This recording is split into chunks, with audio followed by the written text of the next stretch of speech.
Which one? Which do I read? And man, you guys had suggestions. There were quite a few. There were a lot of suggestions that were just like, hey, do this one, this one, this one. Oh, wait, this one's pretty cool. This one's kind of creepy, so maybe not do that one. And a bunch of stuff like that, right?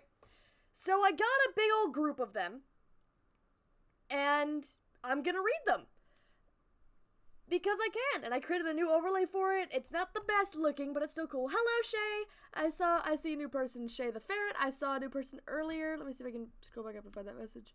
Who was the other new person? I swear I saw you. Haz! I was the other new person. Hello! Welcome to stream. So I also am gonna need some music to play, so let's stick with... I don't know, what's like... I don't know. Ooh, okay, I'm gonna go to my spooky swing electro music stuff.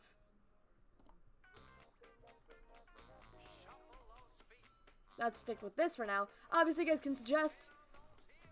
I'm just bored and vibing. What about you, chat? Just vibing. Yes, of course I remember you, Yanni Air. Hello from Phil's like, yo, Cammy! Welcome, welcome, welcome, welcome. Father of Minecraft. Yes, he is. So yes, we've got some Creepypasta reading stuff. And I hope this overlay works the way I want it to. Let's see. Fingers crossed. Please don't reveal anything bad. Yeah, it works! And hopefully that also means chat box works too, I think. Because, you know, that's the whole purpose of having it there.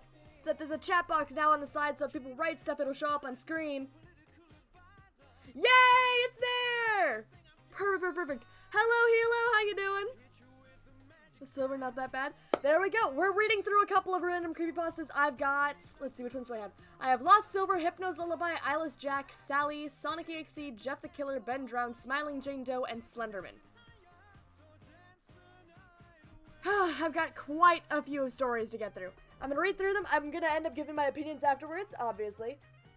But I want to hear your guys' opinions on them too, and just random, because I know y'all can make jokes. I know y'all can make jokes. So if you ever making jokes and just pointing a bunch of random stuff, do it. Also, this is the first time we have chat on screen, which is awesome. Thank you for the bit, Yanni Air. Absolutely amazing of you, my friend. Thank you, thank you, thank you so much. My day is good, Cammy. Thank you for asking. And actually, really quickly, I'm gonna fix... Few people like the vibe. Thank you, Shay. I appreciate that. I like your vibe too. Thank you for the follow, Shay the Ferret. Absolutely amazing of you, my friend.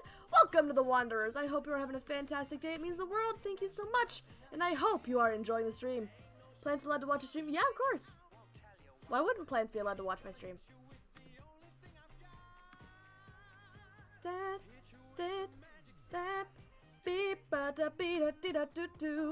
I'm really quickly fixing my overlay because I want the chat to stay on the whole time.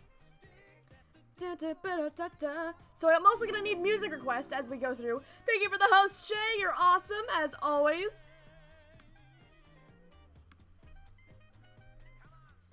Come on, scroll down. There we go. Oh my gosh, this is gonna kill me, huh?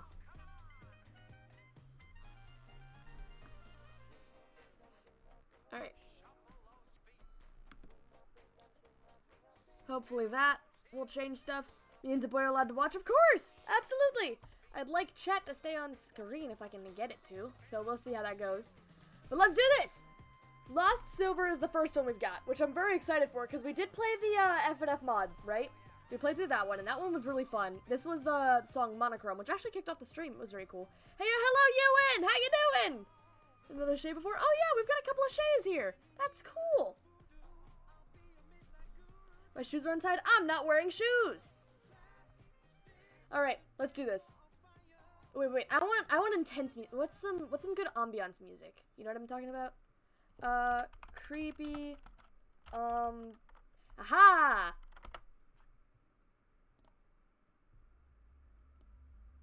Creepy ambiance. Found it. A Cyber's World. Ooh, good idea. Okay. We are pausing on creepy ambiance. And now playing a Cyber's World. Let's go! Hello? Hi, Jacob! How you doing? Ooh, a raid? Did I get raided? Wait a minute, what? No, I didn't get the notification. But hey, thank you for that! Awesome! I like the emote. It's cool. We're going. No, we're not. All Shays can exist. And I love the side duck, by the way, Gray. Love it. Delta and Snow Game? Awesome. Okay, let's read. You see, I am a... Oh, wait, I need a character. Okay, I think I got one. Hi, JT, welcome to stream. Okay, let's read this one. You see, I am a simple college student living alone in an apartment.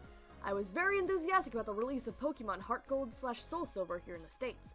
I have purposely locked myself out of all media and the internet aside from school purposes. That means no 4chan, no /v, no Bulbapedia, etc.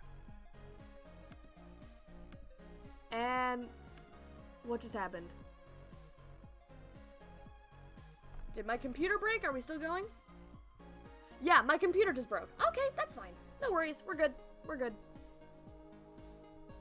Let's see. As I was busy with the school year and being poor at the time, I wasn't able to buy Soul Silver on its launch date. After my school year ended, I ordered Soul Silver on Amazon. However, it would take a week for it to arrive. I decided that during that time, I would replay my Crystal version on my Game Boy Color. Man, imagine having a Game Boy Color. Couldn't be me, dudes. Couldn't be me. For Friday, your birthday. Friday's not my birthday, but thanks anyway. You're awesome. However, hey, thank you for the follow. Who was that? Who was that? Keelio the noob. Thank you for the follow. It means the world to me, dude. Welcome to the Wanderers, my dear friend. Hope you're having a fantastic day. It means the world. Thank you so much. And I hope you are enjoying the stream. Just checked all the chat. Thanks, Shay. And hi, Cat Queen. Welcome to stream. My mom threw it away because I told her that the save went dead, and I was very upset about it. She also threw away my silver version, so all I have is my Game Boy Color. As such, I set out to GameStop and bought a used silver version, as it's the only Pokemon game left that they have for the Game Boy Color. $10! Fairly cheap. Fairly cheap indeed. What are we doing today? We're reading some creepypastas, because you know why not? They're fun, they're creeps, they're creepy, all that fun stuff, and I want to hear your opinions. Stream's going good. Hello, Drista. Hey, who was that who followed? Noah Snom, thank you for the follow. It means the world to me, dude. Welcome to the Wanderers, my dear friend. It means the world to me. Thank you so much. I hope you are enjoying the stream. We're doing creepypastas? Yes, we are. I went home and started it up for a nostalgia trip. However, that's where things started to get bizarre, and most likely the reason why you read this. The Game Freak logo started up as normal, but then it just froze there. I thought the cart was just errored or something, so I turned it off and on. The same thing happened. I tried pressing A and start over and over. This is an ad from Spotify.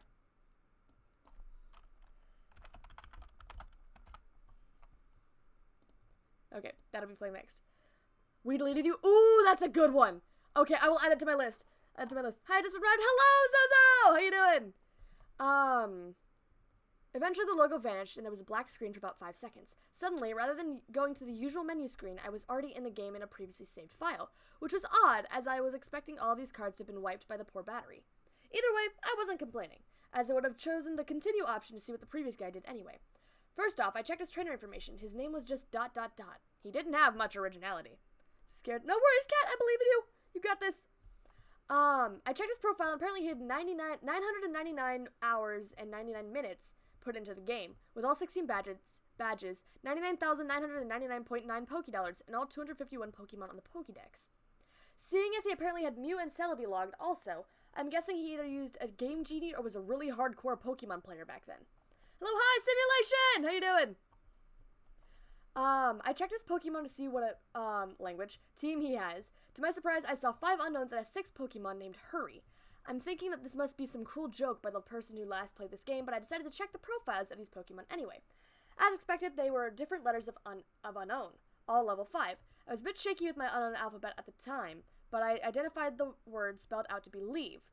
As for the 6th Pokemon, it turned out to be a Cyndaquil, I think? Mind you, this is before there were individualized Pokemon icons.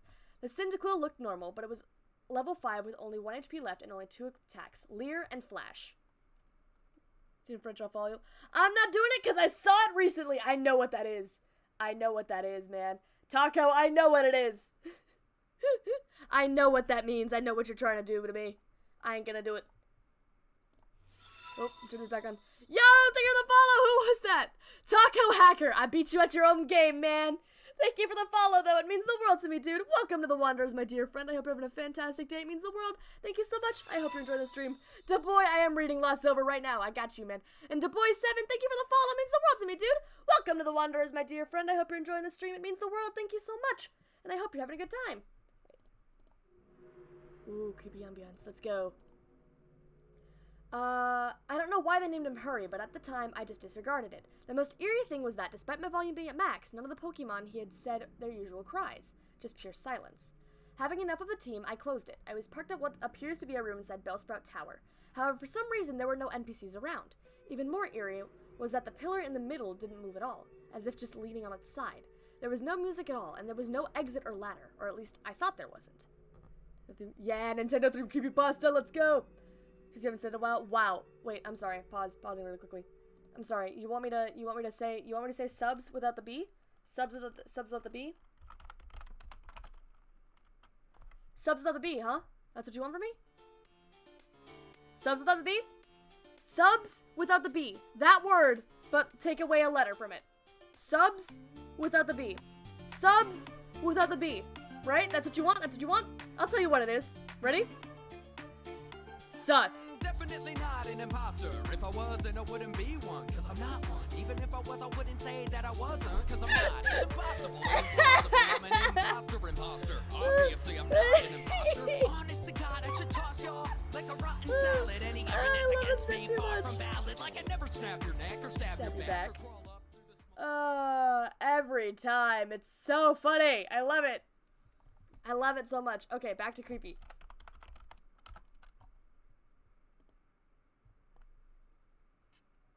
Alright, creepy music is playing again. We're good. Yo, thank you for the snack time! Everyone eat some food! Eat some food right now! Aw, thank you, Zozo. You're very sweet. Alright, let's keep... What was it doing? Or at least I thought I wasn't. I walked around for a few minutes, but can't seem to find a way out. This was certainly not a room I've seen in the Bellspout Tower before. I tried checking my items for an escape rope, but the bag was completely empty. There wasn't any wild Pokemon either. Finally, I managed to find a ladder, which turned out to be behind the pillar. The screen turned black and the music finally started playing. I had a sudden chill as I recognized that melody I heard to be the theme you hear when you listen to the radio at the Elf Ruins where the Unknown are. Don't got foods? Get some foods! Salt and vinegar chips? I'm not sure what to do with that. Skittles, nice. Cat Queen, love the Skittles. Let's see, I immediately realized that it wasn't a loading transition, but rather I was in a dark room and would need flash. Before I took care of that, though, I immediately checked my Pokegear to change the radio to something more pleasant. But it turns out that there was no radio card, or even a phone nor time cards. There's only a map card in which Gold, ... from earlier, which I will call Gold from now on, was just walking in the midst of of black.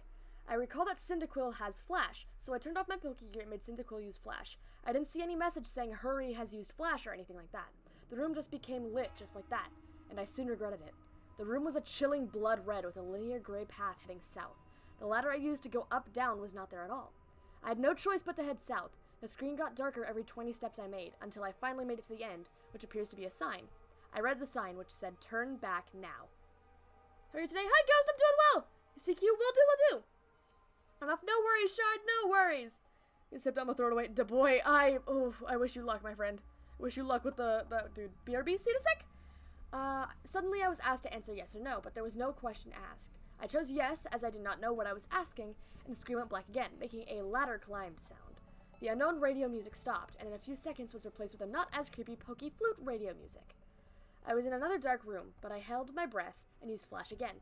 Suddenly, it said that Hurry has fainted, which was odd since I recalled that there was no status conditions like poison on him, and I clearly wasn't in a battle.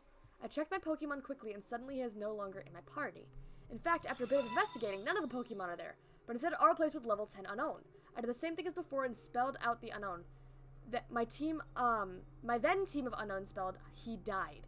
Thank you for the follow! Who was that, by the way? Super K3000 means the world to me, dude! Welcome to the Wanderers, my dear friend. I hope you're having a fantastic day. It means the world. Thank you so much. I hope you're enjoying the stream. Hello, Sans! How you doing? Let's keep going. Either way, after that creepy change, the room was lit to reveal myself in a very small room that appears to only be 4 squares big. The walls of that room were gray bricks, as if I was inside something that was hollowed out. Outside of the room appears to be a bunch of graves similar to the ones in Pokemon Red and Blue. I walked around the small room and pressed A, but nothing happened. Who was that who followed? Sans2365, thank you for the follow! Welcome to the Wanderers, my dear friend. I hope you're having a fantastic day. It means the world. Thank you so much, and I hope you are enjoying the stream.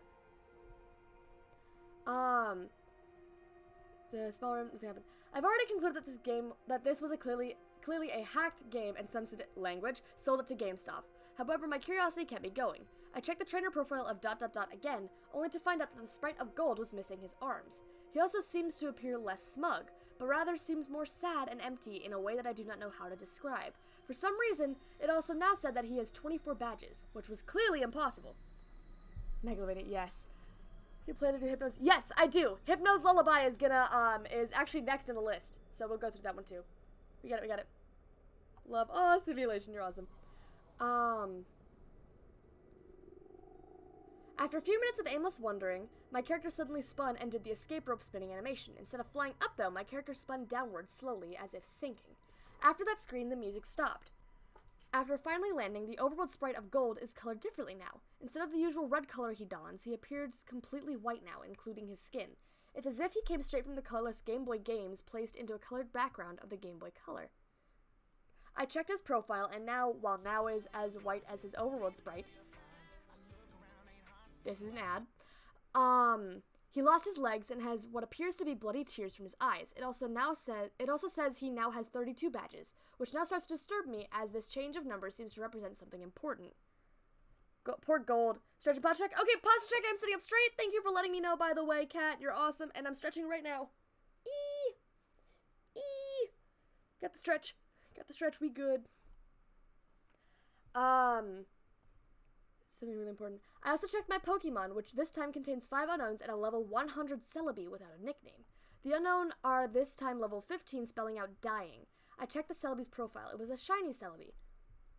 Except there's only half of the sprite. 1 leg, 1 arm, 1 eye, and it only has 1 attack. Perish Song. Music is back. Let me turn on my ambiance. My ambiance. Get Rupert? Nice! Rupert's great.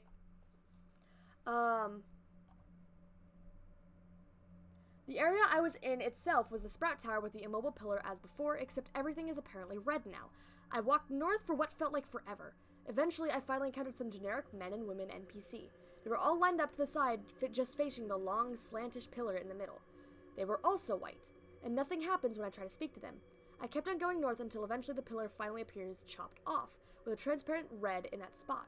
I went up to red, and even without pressing A, I was suddenly engaged and finally in battle. Hi, hello, Small Boo! Could Haunted Majora's Mask. Ooh, is that Ben drowned? Because if so, I have it on the list too. The music starts again, which it sounds like the unknown radio music again, but played backwards. Gold's battle back sprite matches his front one with the bloody eyes, white skin, and a lack of arms, while Red's sprite was the same as before in the GSC, except transparent. The text simply says, wants to battle, as if he has no name, and both of us only have 1 Pokemon each, which is weird as I swore I had 6 with the unknowns. My shiny Celebi came out, conveniently with a half a sprite for the back sprite also. The shiny noise and animation was different, as it made sound like multiple screech attacks used consecutively. Red sent out a seemingly normal male Pikachu, except he is level 255, and his sprite seems sad and has tears in his eyes. That's so sad. Tuck, no worries, Cat. Vibe with me. Come vibe with me. I'm gonna be reading stories and give you guys my opinions. That's my plan. Pikachu used Curse, lowering his speed and increased his other stats. I'm not even sure Pikachu could use Curse. Celebi used Perish Song. In three turns, both Pokemon get KO'd, not like I have a choice. At this point, I didn't even go back to the fight menu, as the battle just continued without me. Also note that there were no animations at all for some reason. Pikachu used Flail, which didn't do much damage despite his level and boost as his health was maxed. Celebi used Perish Song. Nothing happens, it was already used. Pikachu used Frustration, which did a lot of damage, knocking Celebi down to less than 10 HP. Celebi used Pain Spit, which surprised me as Celebi didn't even have that attack in the first place.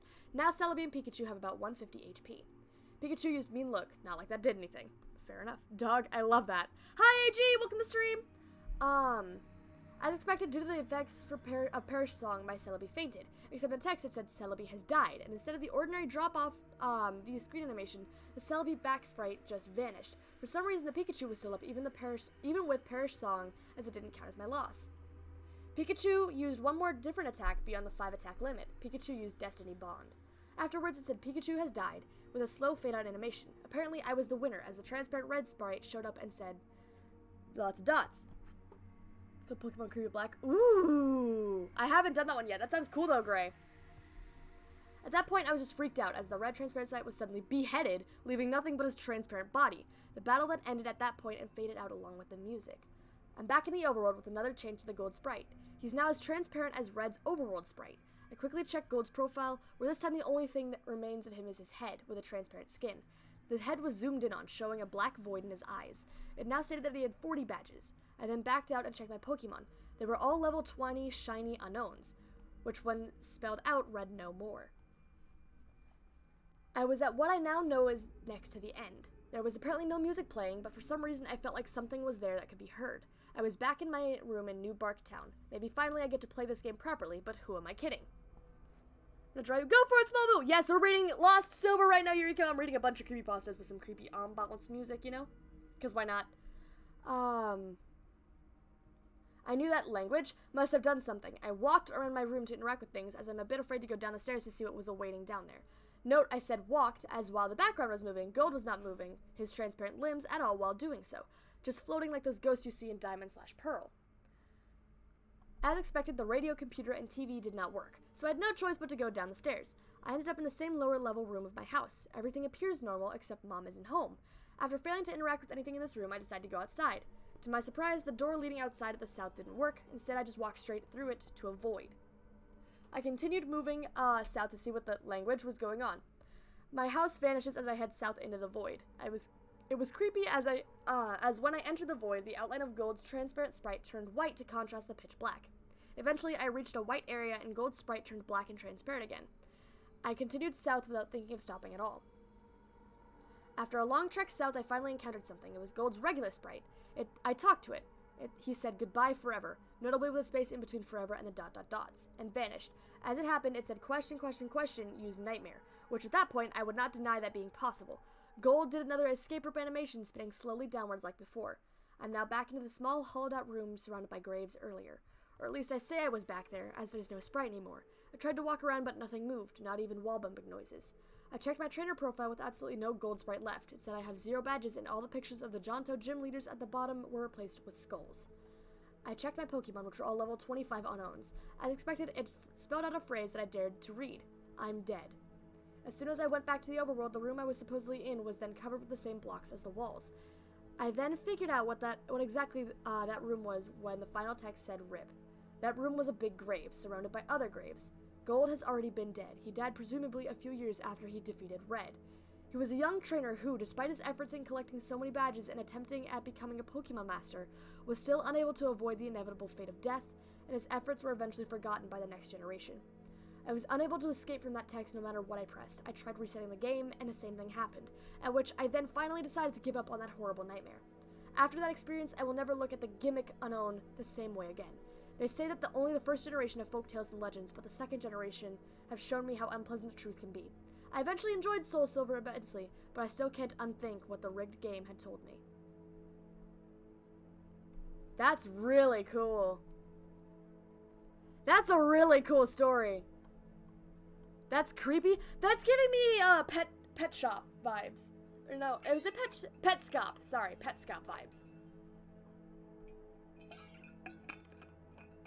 Do you guys know the game Petscop? For any of you who watch Game Theory, I watched their thing on Petscop. Essentially, it was a video game that was talking about a bunch of random stuff. It's so creepy. I love it. Oh, I'm glad, Super K. And what happened? We just went through all of Lost Silver, which is a really creepy and cool story. It's super foreboding. Again, Petscop vibes is really what I'm getting from it. Like, legitimately, like, that idea of something in the game already was kind of existing. It's really cool, and it makes sense now. I understand more of the mod stuff. SLB's Parish Song on Gold. Ooh, that's a cool theory. Been halfway through the story, but I really enjoyed it. Oh, I'm glad, Zozo. I like this one a lot. I think this is really, really interesting.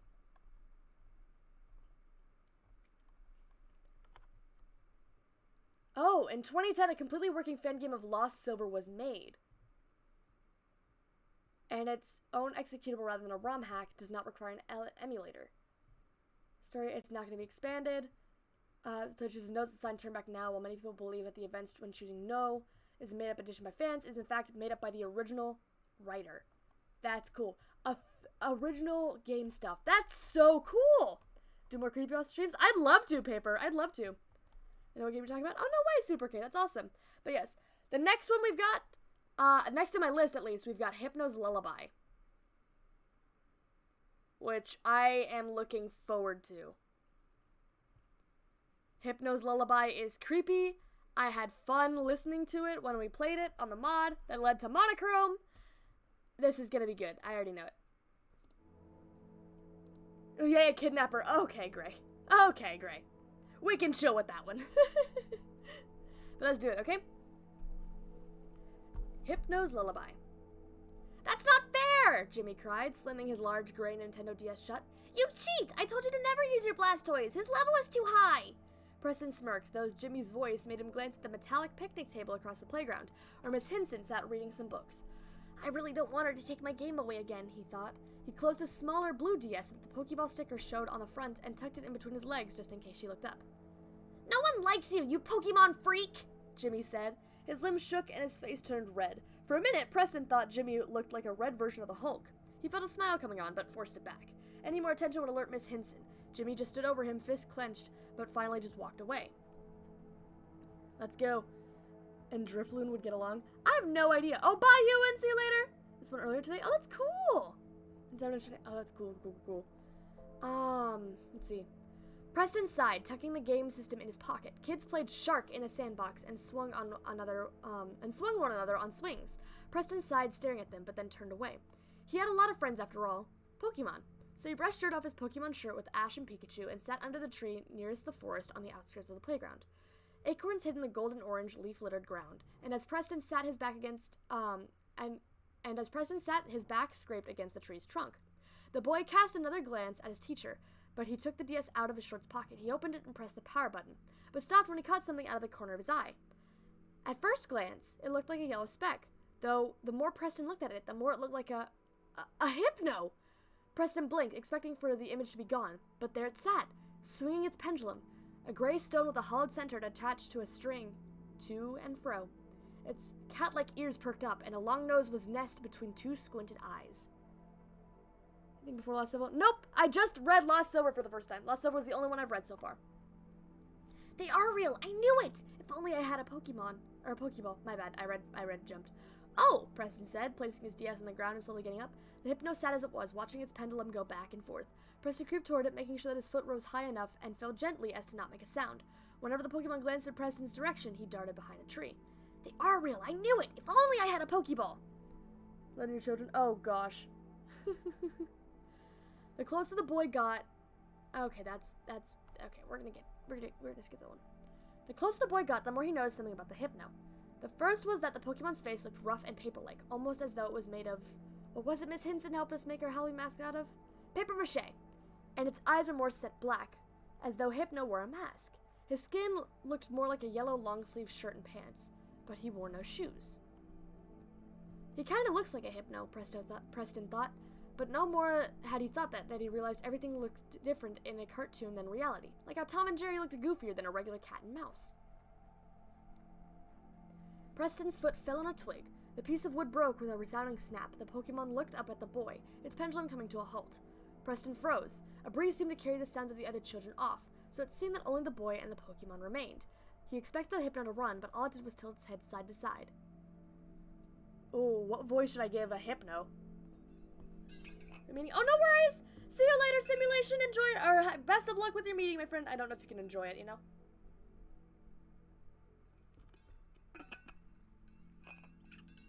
Okay. What was it? It's squeaky voice. Okay.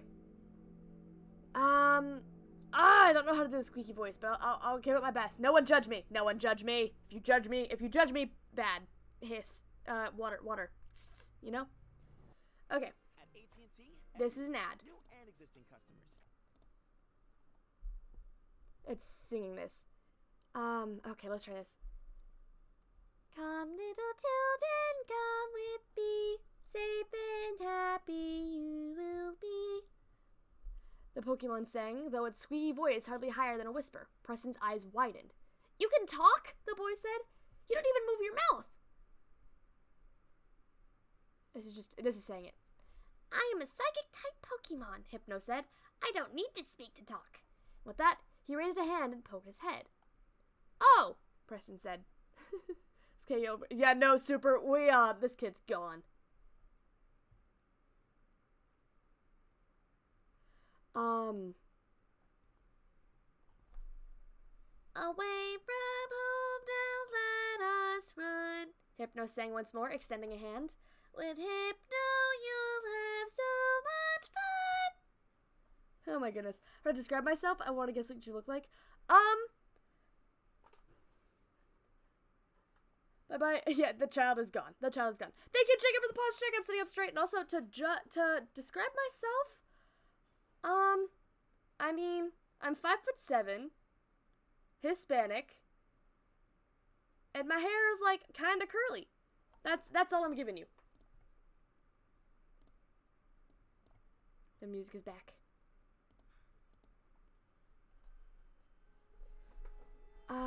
Let's see. Okay. Preston smiled. Another Hispanic. Yo! Love it.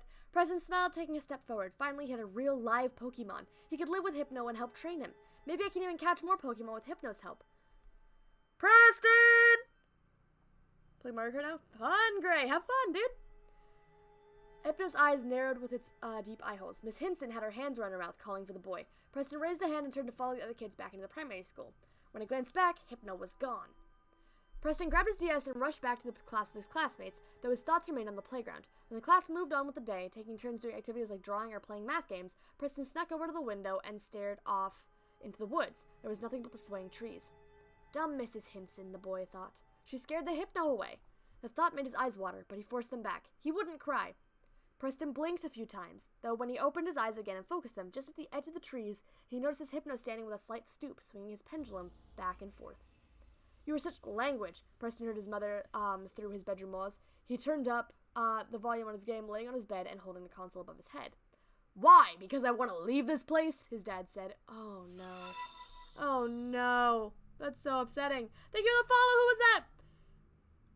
Bambi FNF Official, thank you for the follow! Welcome to the Wanderers, my dear friend. It means the world. Thank you so much. I hope you are enjoying the stream. Welcome again.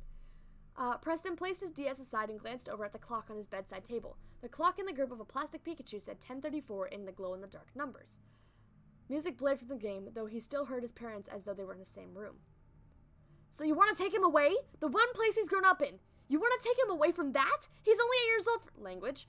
Preston rolled off his Pokemon bread sprint, allowing his eyes to adjust after playing his video game for close to 3 hours straight. Only 3 hours? Boy. Pick it up, man. You call yourself a gamer. Anyway, Pokemon posters covered the walls. The only thing that separated them were slivers of light blue wall. He thought of putting in a movie. Maybe that could be louder than the fighting, but then again, he was supposed to be sleeping. Maybe he could draw, but he would need light. Playing with his action figures? Made too much noise and needed light. So he just sighed, hopped back into bed, and tucked himself back into bed. Preston held the DS back over his head, the light of the game allowing him to see the cuffs of his fleece, Pokemon pajamas. Tomorrow will be better, he thought. It's Halloween and the field trip at the caves. Oh, my boy's getting kidnapped. My boy is gone. Goodbye, child. It was nice knowing you. You are gonna get kidnapped. Going to the caves on Halloween night after just seeing a fictional creature? Yeah, my guy's not making it out alive today. That's just not happening. A smile crawled across his lips. Then he noticed that his game was the only noise he heard, and his tense little body relaxed. As though on cue, he felt his eyelids get heavy. Preston moved his hand to turn off the DS, but stopped. He put his game on pause and then opened his Pokédex, the compendium of all the monsters he had caught in the game. He scrolled down to the long list until the cursor highlighted Pokemon numbered 96. A Hypno appeared on the screen with its yellow skin, squinty eyes, and pendulum. Preston read the descriptions. It carries a pendulum-like device. There was once an incident in which it took a child it hypnotized. I wish you would take me away, Preston said. He turned off his game, placed it on his bedside table, and closed his eyes. You know, for those of you who read the Five Nights at Freddy's short stories, the Fright stories, or Five Night Frights, or whatever it's called, this is sounding a lot like To Be Beautiful, and that is freaking out. This is like, To Be Beautiful was very similar to this. I can talk about To Be Beautiful in a little bit, but this is ringing kind of true to that one. Alright everyone, Miss Hinson said. Be careful, these caves can be very dangerous, so stay behind me and watch where you walk. Yep, so exactly. Be careful what you wish for. Preston took to the end of the line of children looking around at the towering pines around them. The gold light of autumn shined through the leaves, and the smell of grass and dirt filled him. They walked around a large hole in the ground, which they found as they passed was a cave. The day shined in from an opening at the bottom, and the children craned their necks to see the gray stone a yard away. The ground sloped downhill, and as they reached the bottom, the cave mouth stood ready to welcome them. Boy's gonna get eaten. Gonna get just chomped. The cave is alluring to the fact that you're gonna get chomped. Phasma Frights, thank you, Paper! That is correct. Thank you. Fazbear Frights. But yeah, one of the first stories was called To Be Beautiful. And that is ringing very true to this story right now. I can talk about that a little bit after this. Mrs. Hinson entered with the others following her. All of them craned their necks up to see the huge hole they had just passed. Preston smiled. He had expected the caves to be more like they are in his game. Brown, geometric, precise. Mrs. Hudson muttered something about noticing how they could see erosion wear the rock down. Preston didn't listen, though. He just gazed up and around. His gaze fell to the cave opening. He thought he saw a flash of yellow in the woods. Around midday, the class took out their lunches. Preston found a particularly leafy piece on the ground and plopped down. He laid down the tin Pokemon lunchbox he had retrieved from the bus and opened it. Inside lay a peanut butter and jelly sandwich stuffed into a baggie and a box of Minute Maid apple juice. He sighed. Why does Mom keep making the same lunch? Nevertheless, Preston grunted and picked up his plastic-wrapped sandwich. Psst! Preston glanced around, looking for the one who pissed him, but everyone else paid him no mind. It could have come from behind, he thought, but there was nothing but woods behind him. Again, Preston sighed, probably just for someone else. He felt a knot tighten in his chest. Preston looked up, envying all the children who talked or played together. It was times like these that he wished that he had his Pokemon game. Psst! Half behind a tree and half hidden by the green shrubbery stood Hypno, with his stooped posture and swinging his pendulum.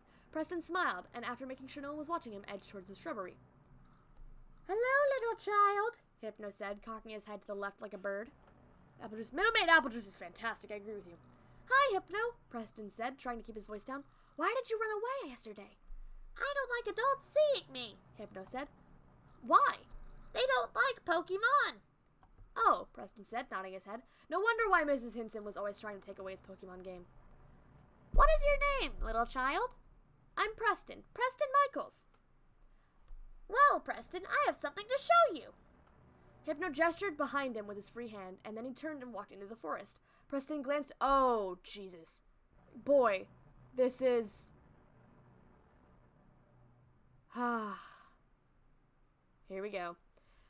He turned and followed his Pokemon into the foliage. The shrubbery clung to Preston's jeans, making him stop every so often to wrench his legs from the thicket. Hypno walked ahead, his right arm always held out swinging his pendulum. The smell of wet root made Preston's nose wrinkle every time he broke a large weed. Sweat formed on the bridge of his nose. He kept having to wipe it away and push up his glasses. Yep, here we go with immediate no.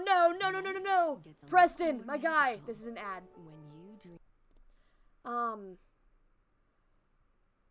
It only took 5 minutes of walking before the two entered a tiny clearing. Hypno stopped in front of a hole in the ground, one like Preston had seen earlier that day, but smaller, perhaps only a meter in length and width. The boy glanced over his shoulders. He could just see the class and Mrs. Hinson past the trees and foliage. Preston's shoulders slumped a little. No one is even missing me. The boy forced back a hiccup that seemed to be trying to force its way up, and then turned to see Hypno still staring down. Not the ad. I know, right? Spotify war, yes. Don't go with Hypno. I agree. I think we know what's about to happen, man. What is this place? The boy asked. It's my home, Hypno said. For the first time, Preston noticed that the Pokemon's voice seemed muffled. Why do you live in a place like that, Hypno? I have no owner, Hypno said. I have nowhere else to go. Me neither, Preston said, though his voice sounded small. There it was again, that lump in his chest. He wanted to be one of the kids that others played with. He wanted to be one of the kids whose parents never fought and paid attention to them. Tears slid down his cheek. No one loves me. Hypno loves you, Hypno says, bending over to look Preston in the face. The boy could see every ridge in the Pokemon's mask-like face. Preston's lip quivered, and he wrapped his arms around Hypno. I'm so lonely, Preston said. Oh, the music's back. Here we go, boys.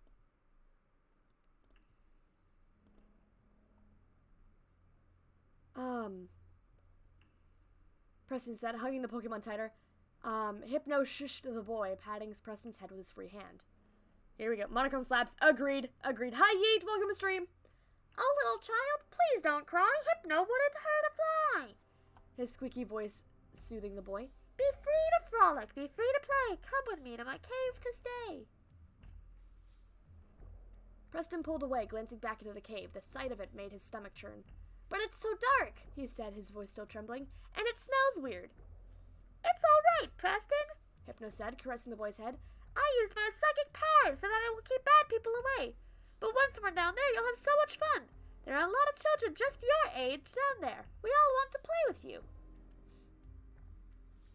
Preston gazed up into Hypno's muddy green eyes and smiled. He stepped back, wiping the tears away. Okay, Preston said. Let's go. I will take things you don't say in horror scenarios for 300, please. Preston, you dumb boy. You dumb boy. You dumb freaking child. What are you, like 7? Dumb child. Bad child. Hypno held his pendulum and swung it back and forth. Now look to me, the pendant calls. The Hypno sang. The world darkened around the edges of Preston's sight as he followed the pendulum. The sounds of the other children, the smell of the cave before him, and the wind brushing against his skin died away. It was as though Preston and Hypno were the only two in the entire world. Back and forth, your eyelids fall. No, he clearly didn't watch any of them. Jeez Louise. The boy's eyelids fell, and he drifted to sleep. Preston tried to move his arms, but something held them to his sides. He grunted, moving his head back and forth. He tried moving his feet. They were bound. They too were bound. Preston took a deep breath, but coughed. That bad smell, he thought. It's so strong. Then he remembered what the smell was. He remembered a time when he, his mother, and his father were happy together and went to the beach, or theme park, or on picnics. Once they had crossed a dead puppy, and Preston's father got out of the car and moved it to the side of the road. Preston had gotten out, but had to go back in. He remembered that smell, that sweet smell that made him grimace, of decay. R.I.P. that Preston. Hey! Sorry, I shouldn't have said that. I should not have said that. Clearly didn't. Nope, clearly didn't. Preston coughed again. Hypno? He said. Where are you? There was no answer. Warmth ran through Preston's body. The little hairs all over his body stood straight up. He knew he had to open his eyes, but with that smell and Hypno gone, what was he going to find? Nice, Yuriko. Nice. Yeah, we send that off to Preston. My boy does not exist in the world of horror movies. That kid, yeah, he dead. The boy shook and whimpered. He took a deep breath, forcing himself not to gag, and opened his eyes. Thank you for the bit, Dragon Lord! Welcome to stream! Spelling that children. Yes. And weird Pokemon. Weird Pokemon? Red flag. Absolutely. Very little light lit the cave walls, where the ones the boy had seen earlier that day looked gray, these looked black. Waters dripped from the rock, making a dip sound every time a drop fell. He tried moving again, though the ropes bit into his naked body. Gross. The hard ground made his back ache, though the air felt warm. Preston shivered. Hell, he screamed, but soon, when he saw the rest of the cave, bones and clothing littered the ground. Oh, thank you for the bit! What exactly is this? We are reading, Creepypastas. This is Hypno's Lullaby. Rest in pepperoni, Preston. Yep, here we go. A little girl's Barbie shirt, a little cap with Seminole stitched across it. I just want my mommy and daddy. I want to go home. Tears flooded his eyes as he struggled more and more. Help! He screamed. As he thrashed back and forth, the boy's gaze found Hypno. The Pokemon stooped silhouette hunched over a lit lantern. I want to go home, Hypno! Preston said, his tears leaking into his mouth. Take me home! I don't like it here! Oh, little child, you cannot leave, Hypno said, his voice low but squeakier than before. His voice made the boy shiver even more. For you, your families will grieve. Mine's unraveling at the seams. Allow me to haunt their dreams. Please, Preston said. Hypno stood. He swung his pendulum back and forth, but it seemed to shine in the dim lights. Each time it hit the light, it made Preston squint. Hypno moved closer. Don't cry, Preston, Hypno said, speaking in the same low, squeaky voice. Preston tried to crawl back. Blood ran down his arms and legs. Do not wail and do not weep, for it's time for you to go to sleep, Hypno said. His voice heightened as he sang, making Preston scream louder. Hypno's eyes widened, though only a bit of them was visible through the eye slits. Little child, you were not clever. Now you'll stay home with me forever. And this is Hypno's lullaby. Come, little child, come with me. Safe and happy you will be. Away from home, now let us run. With Hypno, you'll have so much fun. Oh, little child, please don't cry. Hypno would not hurt a fly. Be free to frolic, be free to play. Come with me to my cave to stay. Oh, little child, please don't squirm. These ropes, I know, will hold you firm. Now look to me, the pendant calls. Back and forth, your eyelids fall. Oh, little child, you cannot leave. For you, your families will grieve. Minds unraveling at the seams, allowing me to haunt their dreams. Do not wail and do not weep. It is time for you to go to sleep. Little children, you were not clever. Now you'll stay with me forever. Thank you for the follow. Who was that? Jonathan the Bread 2075 3. Thank you for the follow. It means the world to me, dude. Welcome to the Wanderers, my dear friend. I hope you're having a fantastic day. It means the world. Thank you so much. and I hope you are enjoying the stream. That was a creepy freaking story. Thank you for the stretch. 2 stretches! Woo! Shakespeare write this? No, Shakespeare writes an iambic pentameter, and that is not, and those lines were not 10, syllables and syllabically stressed versus unstressed, and then leading into a, what is it? Rhyming couplet at the very end, followed by 8 previous lines that go in an ABAB rhyming pattern. Yeah, not Shakespeare. Thank you for the snack time, and yeah, my opinion on this one, personally, I'm gonna pause, the music, because I want to talk about it. This gives me really, like, I mean, obviously this one came first, but, this and To Be Beautiful. Very, very similar stories. I really like that. To Be Beautiful, by the way, took the, animatronic baby from the Five Nights at Freddy's series, and essentially there was a little girl, and her wish was to be beautiful, and she rescued, baby from the back of a car, and baby essentially said, although I think she went by a different name, like Clara or something, and she said, okay, I will grant you 1 wish for freeing me. And so the little girl's wish was to be beautiful. And so, baby said, sure, wear this necklace, and it will make you beautiful every night. Long story short, baby was hacking off her limbs and replacing it with, like, pieces of metal, that a piece in her necklace was making her look like a human being. And then when the necklace eventually falls off, the little girl crumbles into piles of trash with still a consciousness for some reason, and baby assumes the child's identity, taking her over. Essentially gets murdered, you know? Hello, Dylan! How you doing? And thank you, by the way, for the bit. You're awesome. Thank you, Dragon Lord, for the bits. You're amazing, as always. Sarah was the little girl's name. Oh, was it? Awesome! Hey, I'm back. Welcome back, Ewan. Want to hear something? Go for it, Tabe. What's up? Or Tabby. My bad. Okay, the next story was Eyeless Jack. Which, I'm going to go through all these. Actually, wait, I wonder if it's on the Creepypasta website I found. Boink! Good, at school today, a girl threw cartridge on the roof. Oh, that is not cool. Let's see if I can find...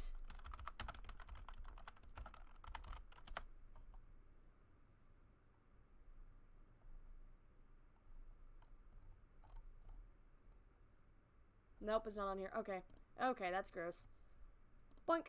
I will go back to find We Deleted You later. This Jack is so good. Great, we're reading it! Eyeless Jack. Let's do this. Super gory. Okay, well, gore warning for you guys, I suppose. Let's do this! The OG, amazing. I know, we've got Eyeless Jack and then, Sally. I forget her name. What's the actual name of this character? I've completely forgotten. What is the actual name of the Sally character? How have I completely forgot this? Oh, Sally Play With Me. Was it? What? I don't remember. Also Sally? Yes. Fazbear Frights is awesome. Yes. Fazbear Frights is amazing. But yeah, thank you for the bit. You're awesome, Dragon Lord. Alright, let's keep going. Music. There we go. You wake alone in your room, disturbed by some noise close to your bed. At first, when you open your eyes, all you see is darkness and black. You stare straight up and listen, straining your ears to pick up the faintest and smallest of sounds, the sounds on the edge of hearing, the sounds of noise being withheld, of something deliberately trying to be silent, to stalk and to hunt. Your eyes begin to adjust. You still see only darkness, but now, with terror, you begin to realize it is not the darkness of the room, but the dark, empty void staring out from the hollow eye sockets of the thing leaning over your bed. That's creepy. Let's go to the story. Should we get scared? Oh, no worries. It's gonna be okay. We're gonna be okay.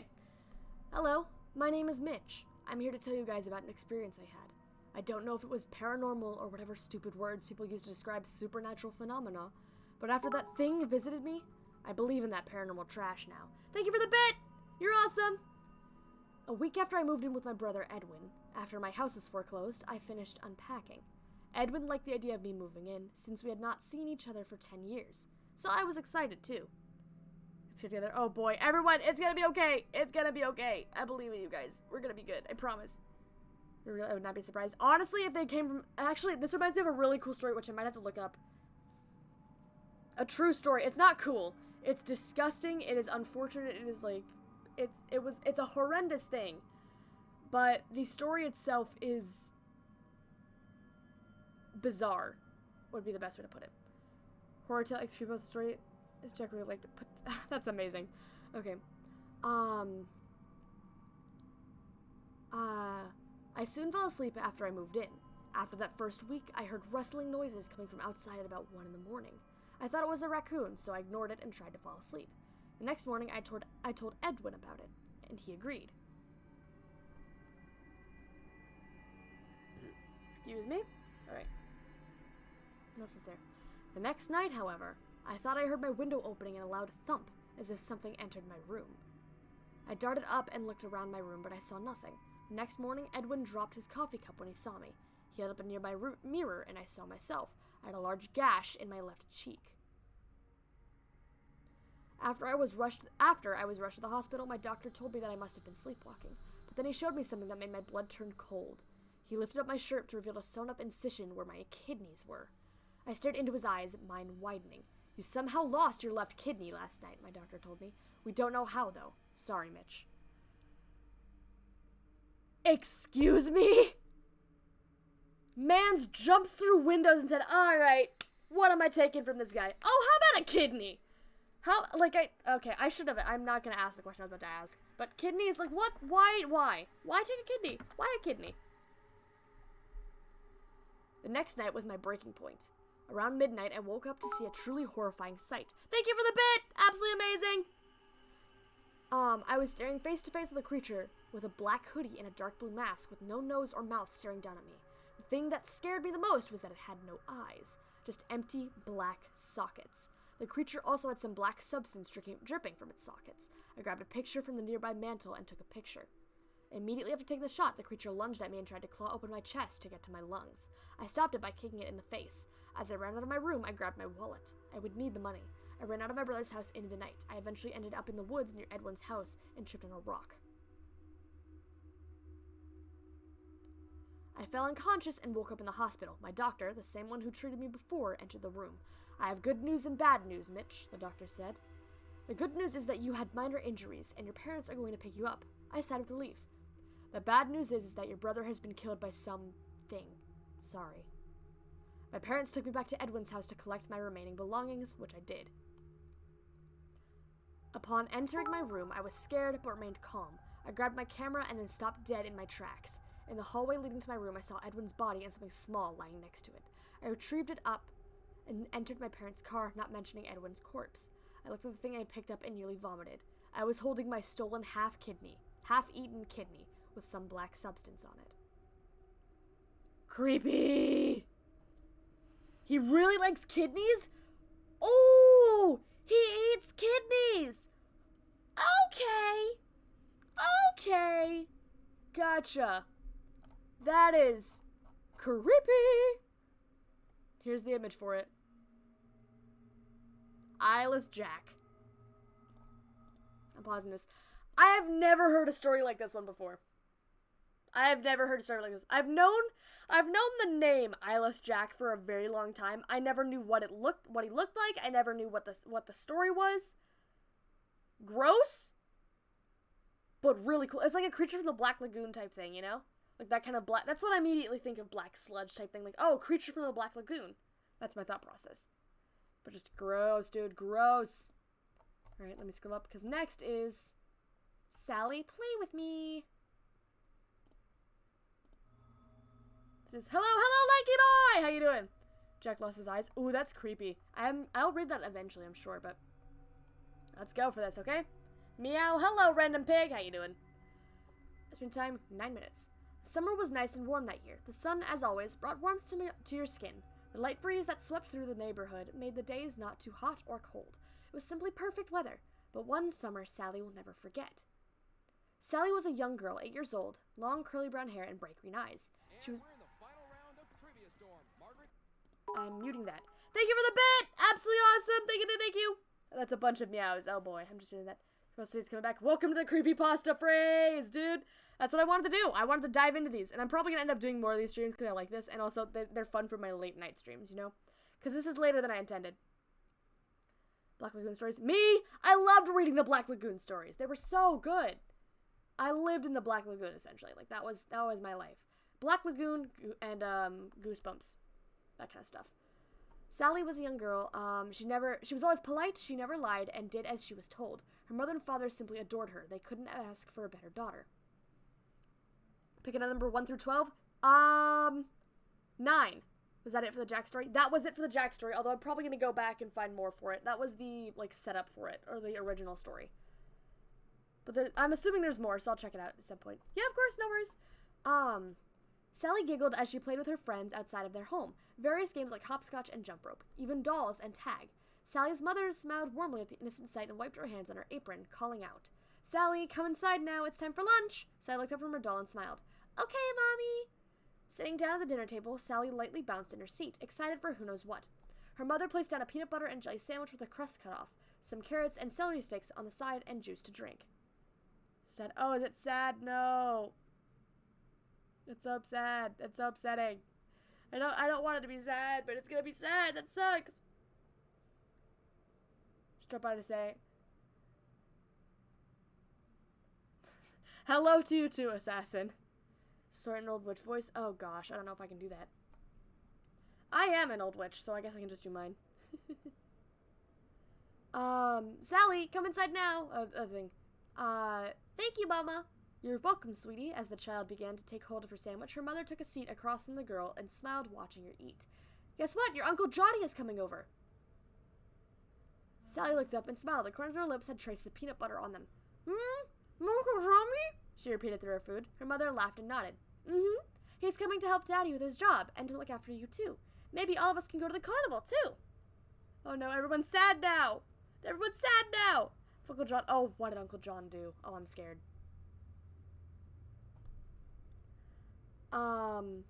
Sally chewed the rest of her bite quickly and swallowed. Can Sarah and Jenny come too? Her mother looked up and thought. Well, that's up to their mom and dads to say, but if they can, sure. So true, no one likes them. Oh gosh. Again, the child giggled and bounced in her seat, now even more excited for this year's summer vacation. Over the course of the next few days, Uncle Johnny drove up to the house. Climbing out of his car, the man stretched his arms over his head and let out a tired sigh. Uncle Johnny! A small voice chirped, earning the attention of the man. Sally dropped the jump rope she was playing with and ran over to the family member, hugging him. Hey, Sal, how have you been? He asked, lifting the girl up with ease, giving her a proper hug. The girl giggled and looked back to her friends, who were now waving in their direction. I've been playing with Sarah and Jenny. Let's go inside and tell Mama you're here. Sounds like a great idea. He smiled and walked inside the house, calling out to the woman. Mary, I'm here, he called, followed by Sally mimicking him. Mama, he's here! The housewife hurried out of the kitchen and smiled to see Johnny made it. Johnny, you got here safe and sound. The man placed the girl down on the ground and gave her a bottom pat to send her off, and hugged the woman. Okay, I think it goes back up to here, right? Yes. Yep, here we go. Is this for Sharna's? Oh, I'm glad! I'm glad you're enjoying it. I will gladly take the title of best streamer if you deem me worthy of it, you know? Of course I did. Why else? Why else wouldn't I come here safe and sound? He laughed, walking into the kitchen with the woman. Sally trotted over to the front door, calling out that she was going back outside to play. Make sure you come in before dark. Yes, ma'am. And then off the girl went. As dinner drew near, Sally's father came home, happy to see his brother was there as well. Walking in with his daughter, he strolled up to Johnny with a handshake and hug. Nice to see you, man. How have you been?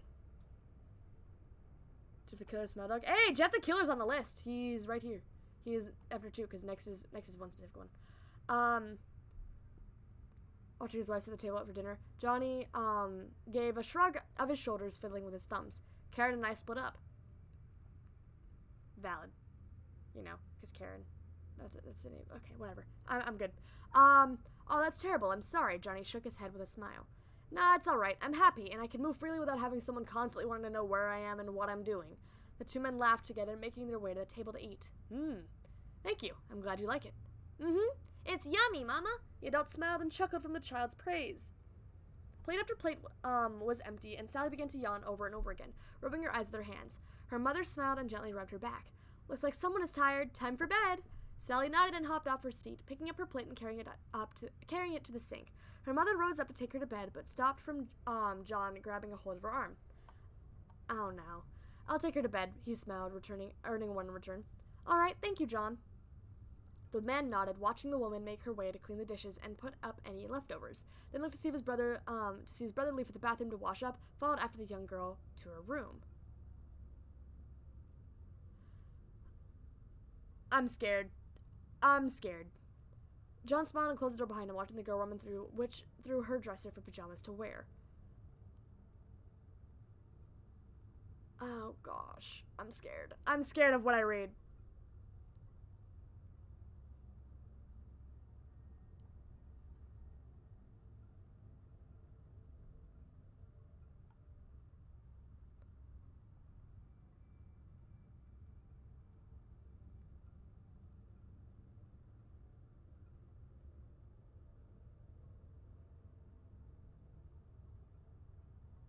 I'm just reading a little bit, I'm just scared. I'm just a little scared. We'll see how this goes. Is the music, it is still playing, okay. So you got some strawberry printer ones? I bet you'll smell just like them in your sleep. He, took the shirt and showed her, giving it a few deep inhales. Sally giggled and shook her head, indicating she did not want to wear her strawberry pajamas. Johnny nodded and put the shirt back, and then pulled out another shirt with a unicorn on it. How about this one? Bet you'll ride on Miss Unicorn here. Again, the child giggled and shook her head no.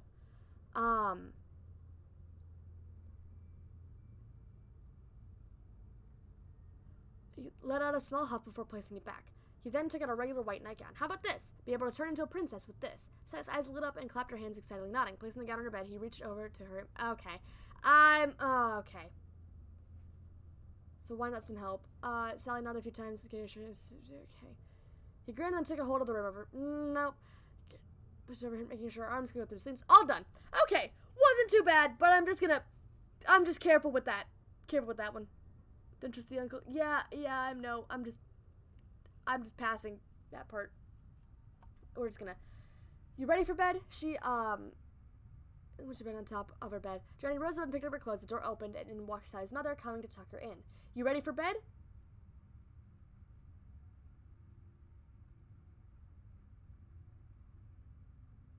Oh no. No, I'm scared. I'm scared. I read ahead. This is bad. Is that okay? Mary looked at them and smiled, shaking her head. Of course not. She looked down at her daughter and leaned in, kissing the child on her forehead. Good night, sweetheart. Good night, Mama. Oh, no, I read ahead. Oh, I read ahead. No, this can't be this story. No. He carefully closed the door to her room and locked it. Slowly, he looked over his shoulder and saw Sally, chilling, crooked smile. Oh, God. Oh, my God. Please, no. Please do not let this be a story about a... Oh, no. Oh, no. Everyone, pitchforks up.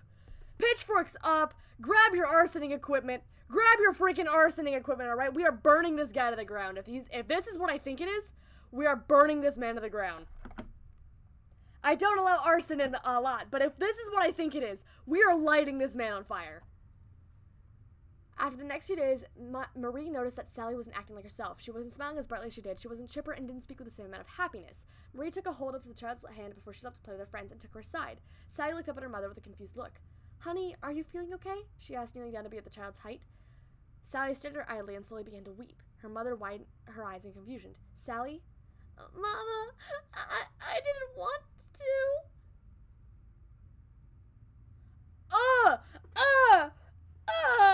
don't want to read these stories.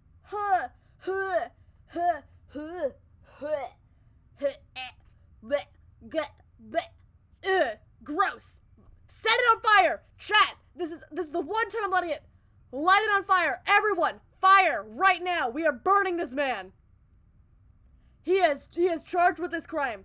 Burn him. Burn him to the ground. Burn him to the ground. I didn't want to play his game, said the child. Oh my God, disgusting. Shh, it's okay, Mama's here now. It was a nightmare, that's all. The girl had a scary nightmare. Burn him to the ground.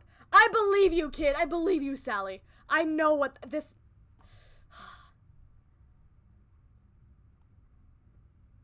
Everything is fine now, okay? Don't worry about it anymore.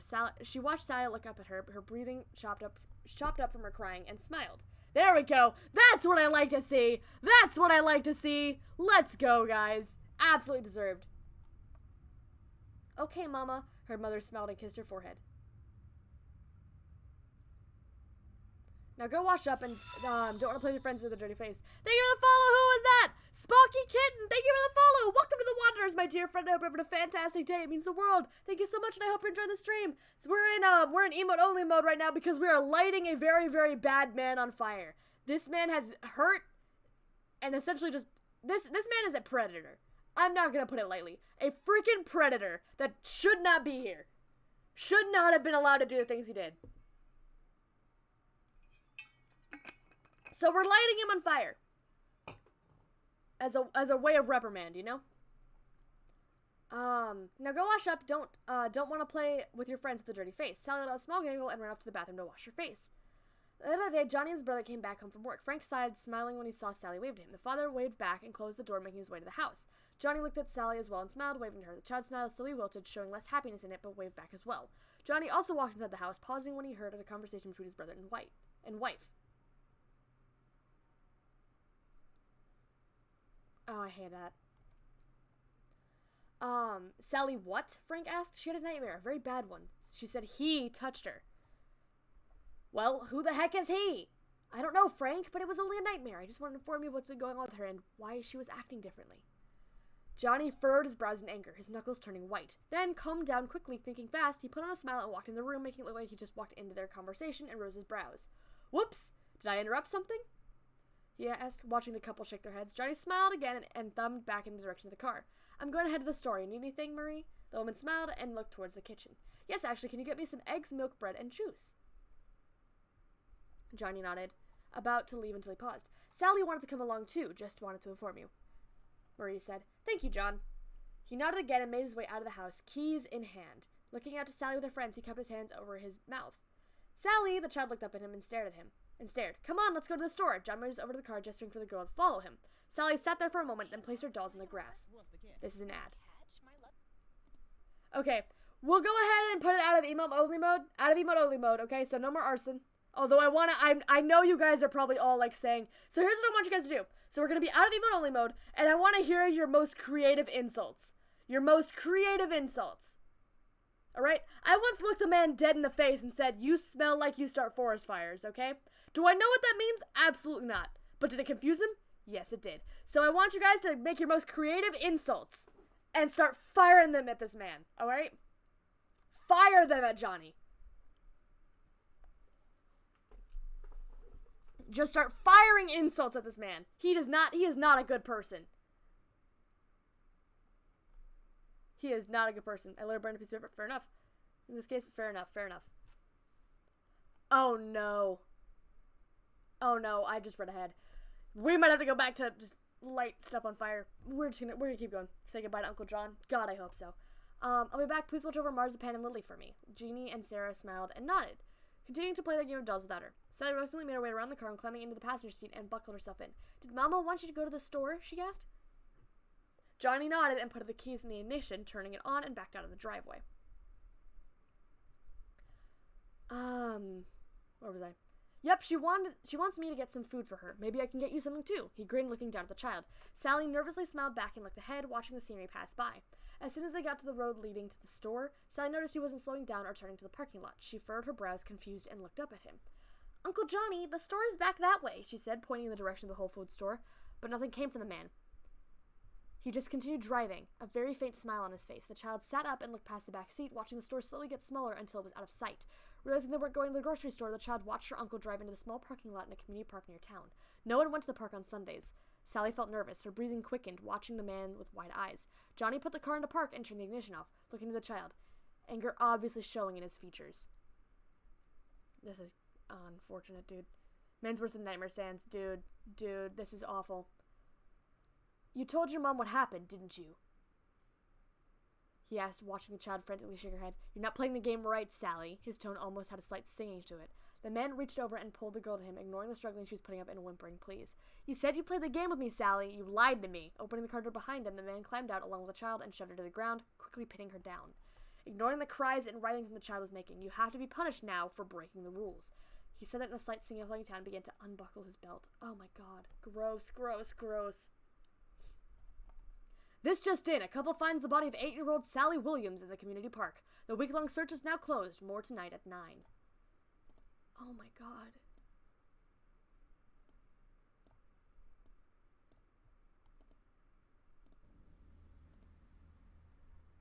Oh my god. She could have sworn she closed her doors before climbing into bed. Guess I forgot. Getting up from the warmth and comfort of her bed, the teen made her way across the room and shut the door.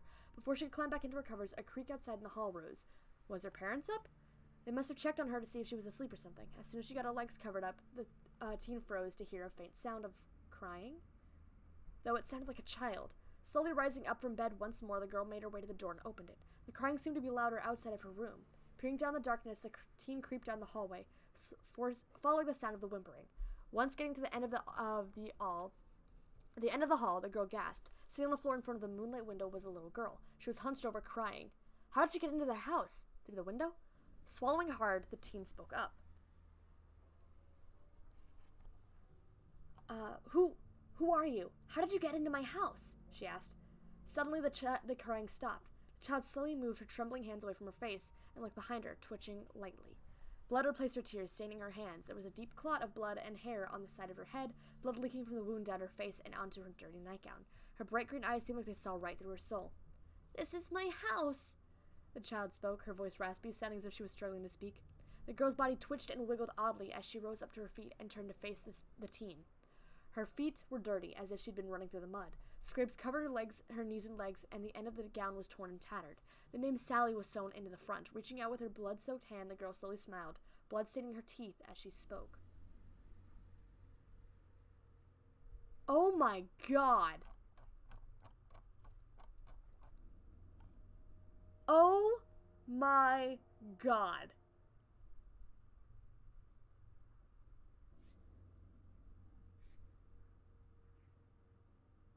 I hope that man rots.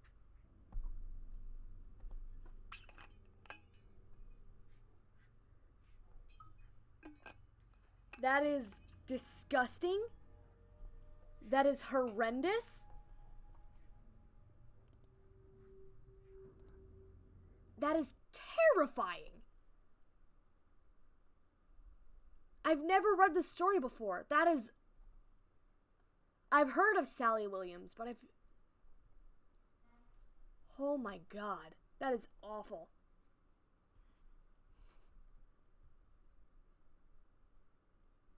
That is horrendous. That is... There are not enough words that mean bad to explain my feelings for this man. Oh my god. Okay. I mean, those of you who've read this story before or knew this story, did you have the same reaction when you first read it? Just... Jeez Louise.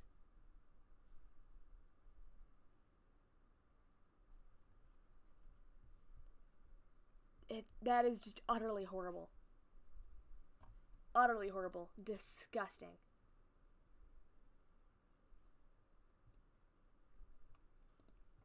Absolutely disgusting. Okay, hopefully with a slightly better overtone. Welcome to Sonic EXE! Which we've played this music already before. And I'm very excited. Ooh, it's similar to the Ben Drowned story, which I think I have. Yes, I do have it up here. Yes, but no. Yeah, okay, that's fair. I don't... Ugh. I can't... There's no other reaction I can have. It's just absolutely disgusting. Oh, no.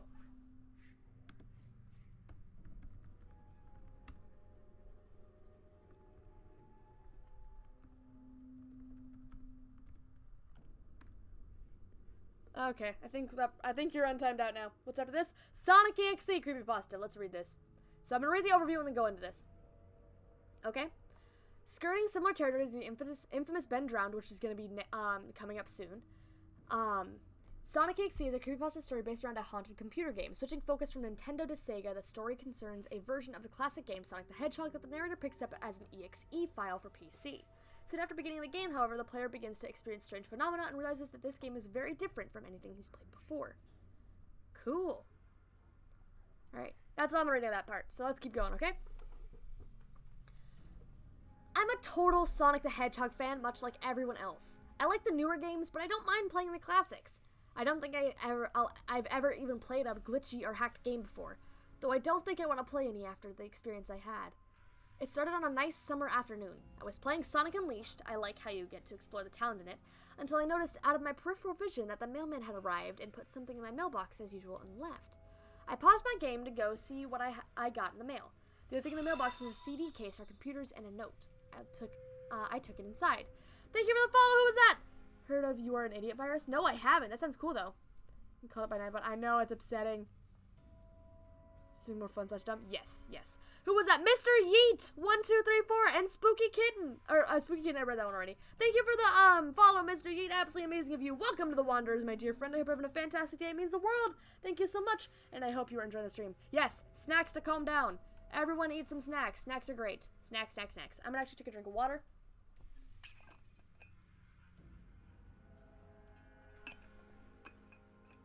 And Uncle John, I totally get it. Hey, if you have if you have a pillow, punch it. Just punch it real hard, okay? Real hard. Okay. I looked at the note and realized it was from my dear friend Kyle, let's just call him that, whom I hadn't heard from in 2 weeks. I know that because I recognized his handwriting. Though what was weird is how it looked. It looked badly written and scratchy and somewhat difficult to read, as if Kyle was having a hard time writing it down and didn't in a hurry. This is what he wrote. Tom, I can't take it anymore. I had to get rid of this thing somehow before it was too late, and I was hoping you'd do it for me. I can't do it. He's after me. And if you don't destroy the CD, he'll come after you too. He's too fast for me. He's too fast. Please, Tom, destroy this godforsaken disc before he comes after you too. It's too late for me. Destroy the disc and you'll destroy him. But do it quickly, otherwise he'll catch you. Don't even play the game. It's what he wants. Just destroy it. Please. Kyle. Well, that was certainly weird. Even though Kyle is my best friend and I haven't seen him in 2 weeks, I didn't do what he asked me. I didn't think that a simple gaming disc would do anything bad to him. After all, it's just a game, right? Boy, was I wrong about that. Oh no! When we deleted you. I haven't done it yet! I will look it up in a bit to read it. Although I've watched the Creepypasta itself, it's cool. Me and Gray. It's cool you guys know each other. Oh wait, somebody else said hello. Who was that who said hello? Kids TV show, I forgot his name. That sounds cool, whatever it is. Hello, Duck Duck Goose! How you doing? I love your introduction, man. Kings, queens, and everyone in between. I love that. You and I are very similar. I say ladies, gentlemen, and everyone in between. Very, very similar. I'm glad you and I have similar tastes, my friend. You're awesome. Are you too slow? That's fair, that's fair. Anyway, I looked at the disc, and it looked like any other ordinary computer CDR disc. Except it has the black marker on it, written Sonic EXE. Thank you. Of course, my friend, of course. Anyone who respects it is a friend to me. Is a friend to me. Plus, similar styles, obviously you're a very epic person. I have never met and not a non-epic Nomad follower. Just saying. Everyone is like, I think, clinically proven that everybody who follows me is epic. I've been given a dare to call somebody.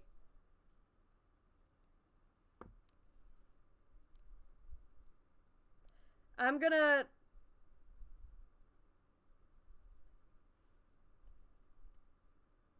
Through the story of the X-Virus? I have not. That sounds cool, though.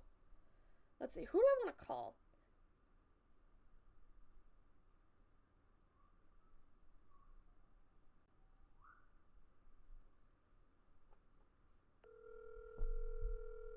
I don't know if you can hear this or not. Yes. Hey, you're on stream right now. I was dared to call somebody, so I called you. Hola. What, that was it? Yeah, we're reading creepypastas and such, and I was just randomly dared to, you know, call somebody. What creepypasta? Right now, we're reading Sonic EXE. I'm coming over. Okay. I've read already, like, 4, so... Can I hear you down the... I think I hear you down the hallway. Okay, I'm gonna hang up. That's not me. I hear you literally echoing. Ladies and gentlemen, SisMad has joined the stream. What did you get for calling me, weirdo? I didn't know who else to call. It was gonna be you or Newton. Why So is there yes. a pixie stick on the floor? Because I don't know, I put it there. Yes, welcome everybody. Welcome our SisMad to the stream. She's vibing with me because apparently she wanted to hear creepypastas. So just so you're caught up, we read Pokemon Lost Silver, Hypno's Lullaby, Eyeless Jack, and Sally.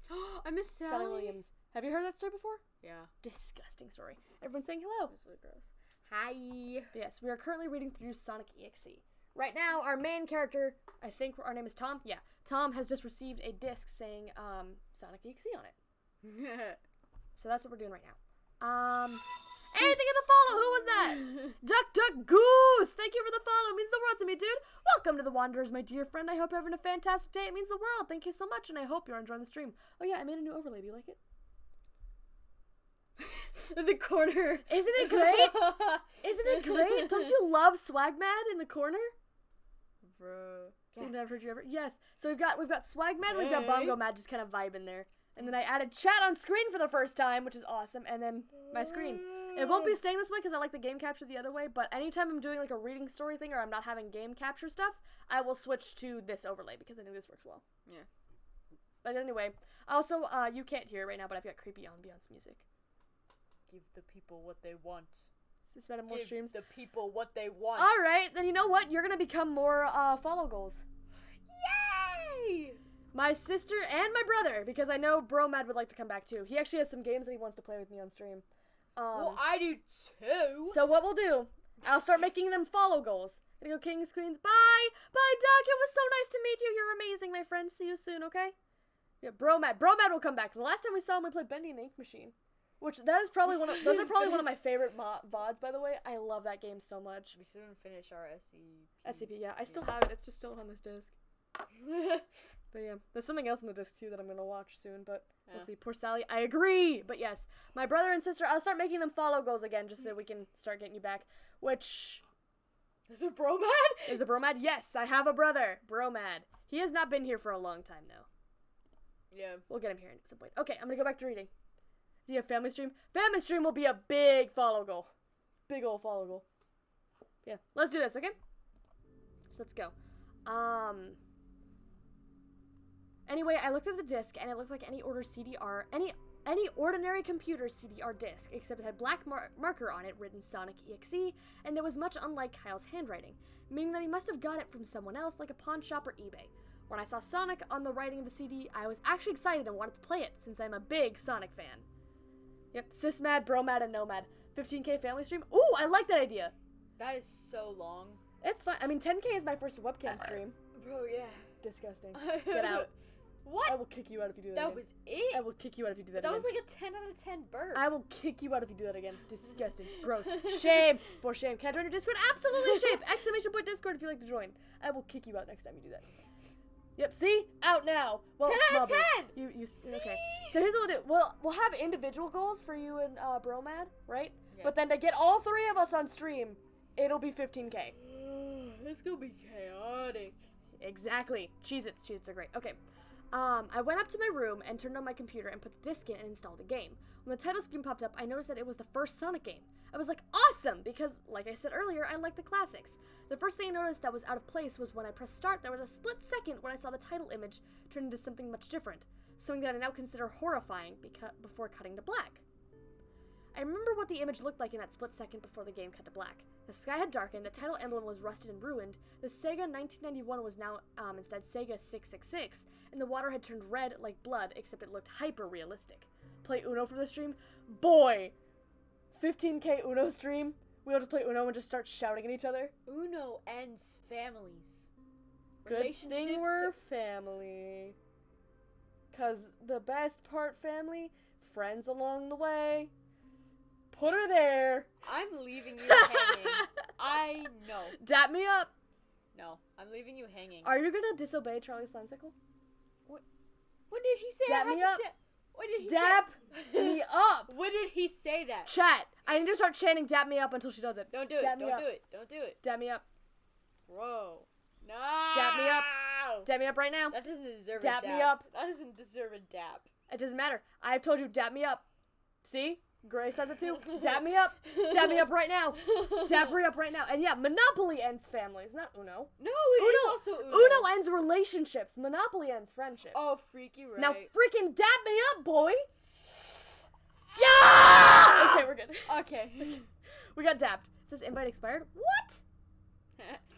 How is the invite expired again? Are you excuse me? I did it. Hey, oh boy. I got dapped up. We're good. Victory. Victory, boys! We That's got what that victory! scream was. Okay, We victory. weren't going Super Saiyan. Dapped. I got dapped up. Get it? Say bus, but replace the B with an S. Oh? Oh? You want me to say bus, but replace the B with an S? You want me to do that? You want me to say bus, but replace, the B with an S, huh? That's what you want? That's what you want? Bus, but replace the B with an S, huh? Bus, but replace the B with an S? I'll tell you what that is. Ready? Sus. Definitely not an imposter. It's great, right? I type it every time! Because I'm not. It's impossible. Implausible. I will cry. No, smile. No. Obviously, I'm not an imposter. I didn't make this a sound alert. Hello, 50 people Discord. Oh gosh, Zozo. Oh no. And hello, Cracks. Welcome to stream. All right, let's get back to some creepy balance. Creepy balance. Let's go. Look at this meme I found. Lexi. Wait, real quick. It says weak people revenge, strong people forgive, intelligent people ignore. Ignores homework. All right, let's keep going. Ready? I do that, no cap. But the freakiest thing that was in that split-second frame was Sonic. Wait. Dare. It says sus back. Okay. Well, I gotta say sus backwards, huh? You want me to say sus backwards, huh? That's what you want? That's what you want? You want me to say that word backwards? That's what you want? You want me to say that word backwards? You want me to say sus backwards, huh? That's what you want? That's what you want? Where's Raven? Sus backwards, yeah? That's what you want? Sus backwards? I'll tell you exactly what it is. You ready for this? Sus backwards is sus. Definitely not an imposter. I If can I hear it was, through then I your wouldn't be one, 'cause I'm headphones. not one. Even if I was, I wouldn't say that I wasn't, because I'm not. It's impossible, implausible. I'm an imposter. Obviously, I'm not an imposter. Honest to Man, God, I it can't should wait to hit toss 10K so I y'all can do this as a like rocket webcam salad. stream Any evidence and have against somebody me say that so I can falls just valid, look like dead I'd never because stab your that's neck or what stab this your is. back or crawl up I your want to look you syphilis guys dead in the eyes as I do this. I want you guys to look, to understand me. No, Ewan, no, I What's refuse. that? It's a thing that Ava JC started, and I don't know. Now say Jesus with the, oh, you want me to say, okay, this is the last one I'm gonna do. You want me to say Jesus without the J and the E, huh? Jesus without the J and E. That's what you want.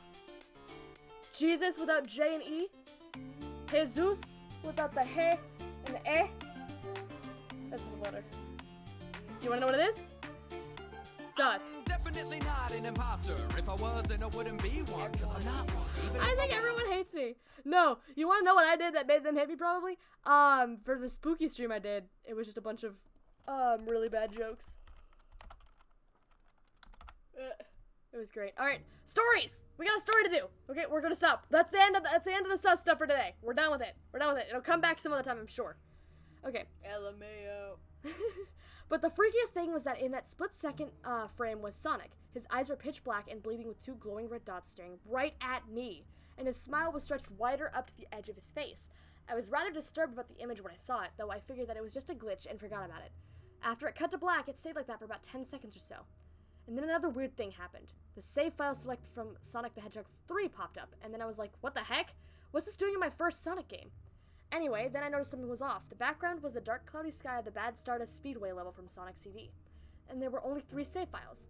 The music was that creepy Caverns of Winter music from Earthbound, only it was extended and seemed to have been in reverse. Still a pun stream? Okay, a pun stream will happen at some point, I'm sure. And the image for the save file was where you see a preview of the level you're on is just red static for all 3 files. Interesting. Has some love. Why, thank you! What freaked me out more was the character select. It showed only Tails, Knuckles, and to my surprise, Dr. Robotnik. Now, I was sure that something was up. I mean, how can you play as Robotnik in a classic Sonic game, for crying out loud? That's when I realized that this wasn't a glitchy game. It was a hacked game. Yeah, it definitely looked hack. It was really creepy, but as a smart gamer, I wasn't scared. Or at least I tried not to be. I told myself that it was just a hacked game and there was nothing wrong with it. Anyways, shaking off the creeped out feeling, I picked file 1 and chose Tails, and when I selected and got started. The game froze for about 5 seconds, and I heard a creepy pixelated laugh that sounded an awful lot like a Kefka guy from Final Fantasy before cutting to black. The title stayed black for about 10 seconds or more, then it showed the typical level title thing, except the simplest shapes were different shades of red, and the text showed only Hail Act 1. The memes. I'm sorry. If you're gonna just go if you're gonna just meme it up. Huh? Just go if you're gonna meme it. If you don't want to be here. Hey. Oh, that's a Bokuto reference. That's from Haikyuu. Hello, Kiwi, and hello, Noob! Welcome to stream, you guys! Hello, hello! We're doing creepypastas! Creepypastas! You're gonna pay attention? No, I'm... Get. You said your hello. And the biggest of men. Nice. Okay. See you for Yeah, your no. follow goal. I have to study for my physics test. Oh, good luck. Everyone wish Sis Mad good luck for physics stuff in studying. Bro, I'm You gonna got it. fail. You got this. I got a 35 my last test. Rip. Good luck. Bye. Life get- gets a lot Add! more magical. Rip me. Yep. Thank you. You guys are awesome. I'm sending the luck forward to her. We're doing posture check. Thank you for the posture check. I'm sitting up straight. We're good. And also thank you for the snack time paper. Everyone eat a little bit of food, okay? Food's important. Food is very important. All right. I'll wait for the ad to be done and then I'll get back into the stories. You short? I'm not. Sis Mad's short. I'm not short. I promise you, I'm not short. Let's keep going. All right. The screen faded in, and the level title vanished, revealing the Tails in the Green Hill Zone from Sonic 1. The music was different, though. It sounded like a peaceful melody in reverse. Anyway, I started playing and had Tails start running like you would in any of the classic Sonic games. What was odd was that as Tails was running along the level, there was nothing but flat ground and a few trees for 5 minutes. Okay, Tommy. Oh my gosh. That was when the peaceful music started to lower down into slow, deep tones very slowly as I kept going. Rip me, that kind of sounded like Noah's prayer. That's amazing. That's amazing. Is that why you're always putting the camera low? What do you mean? It's the only place I can put it. I'd put it normally, but I don't have anything to hold it that's that tall. I suddenly saw something and I stopped to see what it was. It was one of the small animals lying dead on the ground, bleeding. That was when the music started to slow down. Tails had a shocked and sudden look on his face that I never saw him have before, so I had him move along, and he kept that worried look on his face. As he kept moving, I saw more dead animals as Tails moved past them, looking more and more worried as the music lowers and he moves past more dead animals. I was shocked to see how they all died. They looked like somebody killed them in rather gruesome ways. A squirrel was hanging on a tree with what appeared to be his entrails hanging out. A bunny had all four of his limbs torn off, and a duck had his eyes gouged out and his throat slit. Oh, gross. I felt sick to my stomach when I saw this massacre, and apparently so did Tails. After a few more seconds, there were no more animals, and the music seemed to have stopped. I still kept Tails to continue. After a minute passed after the music stopped, Tails was running up a hill, and then he stopped. It wasn't until I saw why. Sonic was there on the other side of the screen with his back against Tails with his eyes closed. Tails looked happy to see Sonic, but then his smile had faltered, obviously noticing that Sonic wasn't responding to him, if not acting as if he was totally oblivious to Tails' presence. Tails slowly walked towards Sonic, and I noticed that I wasn't even moving my keyboard to make him move, so this had to be a cutscene. I'm scared of the ads. Minute now, what am I back? Welcome back! Gore, yep, this is gross. We're reading the Sonic EXE story. My sister popped in to say hello and then has now left to go study. But yeah, that stuff. Suddenly I began to have a growing feeling of dread as Tails walked closer to Sonic to get his attention. I felt that Tails was in danger and something bad was going to happen. I heard faint static grow louder as Tails was but inches away from Sonic, and stopped and stuck his hand out to touch him. That foreboding feeling in my gut was growing stronger, and I felt the urge to tell Tails to get away from Sonic as the static grew louder. Suddenly, in a split second, I saw Sonic's eyes open, and they were black with those red glowing dots, just like that title image, though there wasn't a smile. When that happened, the screen turned black, and the static sound was off. It stayed black for about 7 seconds when white text appeared, forming a message saying, "Hello, do you want to play with me?" At this point, I was creeped out, and I didn't want to continue with the game, but my curiosity got the better of me when I was taken to a different level with the level title now saying Hide and Seek. This time, I was in the Angel Island level from Sonic 3, and it looked like everything was on fire. Tails looked as though he was scared out of his wits this time. He actually looked at me and made frantic gestures to me as if he wanted to get out of the area he was in as fast as possible. I was starting to get freaked out by this. I mean, Tails was actually breaking the fourth wall, trying to tell me to get him out of here. Yep, Sonic EXE, yes it is, Pixel! Welcome to Sonic EXE creepypasta stuff, it's great. So I pressed down on the arrow key as hard as I could and made him run as fast as he could. A pixelated version of that creepy theme when you meet Shadow at the Ark as Robotnik from Sonic Adventures 2 was playing as I made Tails trek through the desolate forest, trying to help him escape from whatever he was trying to run from. Suddenly I heard that creepy laugh again. That awful Kefka laugh. Right after 10 seconds had passed as I helped Tails run through the forest, and then I start seeing flashes of Sonic popping everywhere on the screen with those black and red eyes. The game's epic though. Cool, Kiwi!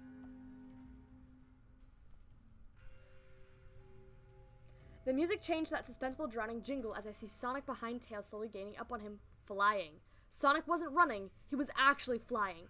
The flying pose his sprite was making looked very similar to the metal Sonic flying pose in Sonic CD. Hey, they get the follow! Who was that? She's named Artaki, Coca, Dr. Pepsi, Emma, and Connie. That's awesome. Who was it who followed me? Angie's bored! Thank you for the follow! It means the world to me, dude! Welcome to the Wanderers, my dear friend. I hope you're having a fantastic day. It means the world. Thank you so much, and I hope you are enjoying the stream. Hello, D. Cruz! Welcome to stream as well. Except it was just Sonic, and he had the black and red eyes again, only. This time, he had the most deranged-looking grin on his face. He looked as though he was enjoying the torment he was giving the poor little fox as he gained up on him. Suddenly, when Tails tripped, another cutscene. Story about Weedle Leaded You. Oh yeah, I know the story of Weedle Leaded You. It's so good. Hey Warwick, welcome to stream. And Sonic vanished. Tails laid there and started crying for 15 seconds. The scene was rather upsetting to watch, and I kind of teared up myself. Hey, thank you for the follow. Who was that? It's a Wattpad. Ooh, that's awesome, Cruz. D Cruz 311. Thank you for the follow. It means the world to me, dude. Welcome to the Wanderers, my dear friend. I hope you're having a fantastic day. It means the world. Thank you so much, and I hope you are enjoying the stream. Blood started to come down from those blackened eyes of Sonic as a grin slowly grew from his face as he looked down at the horrified fox. I could do nothing but watch.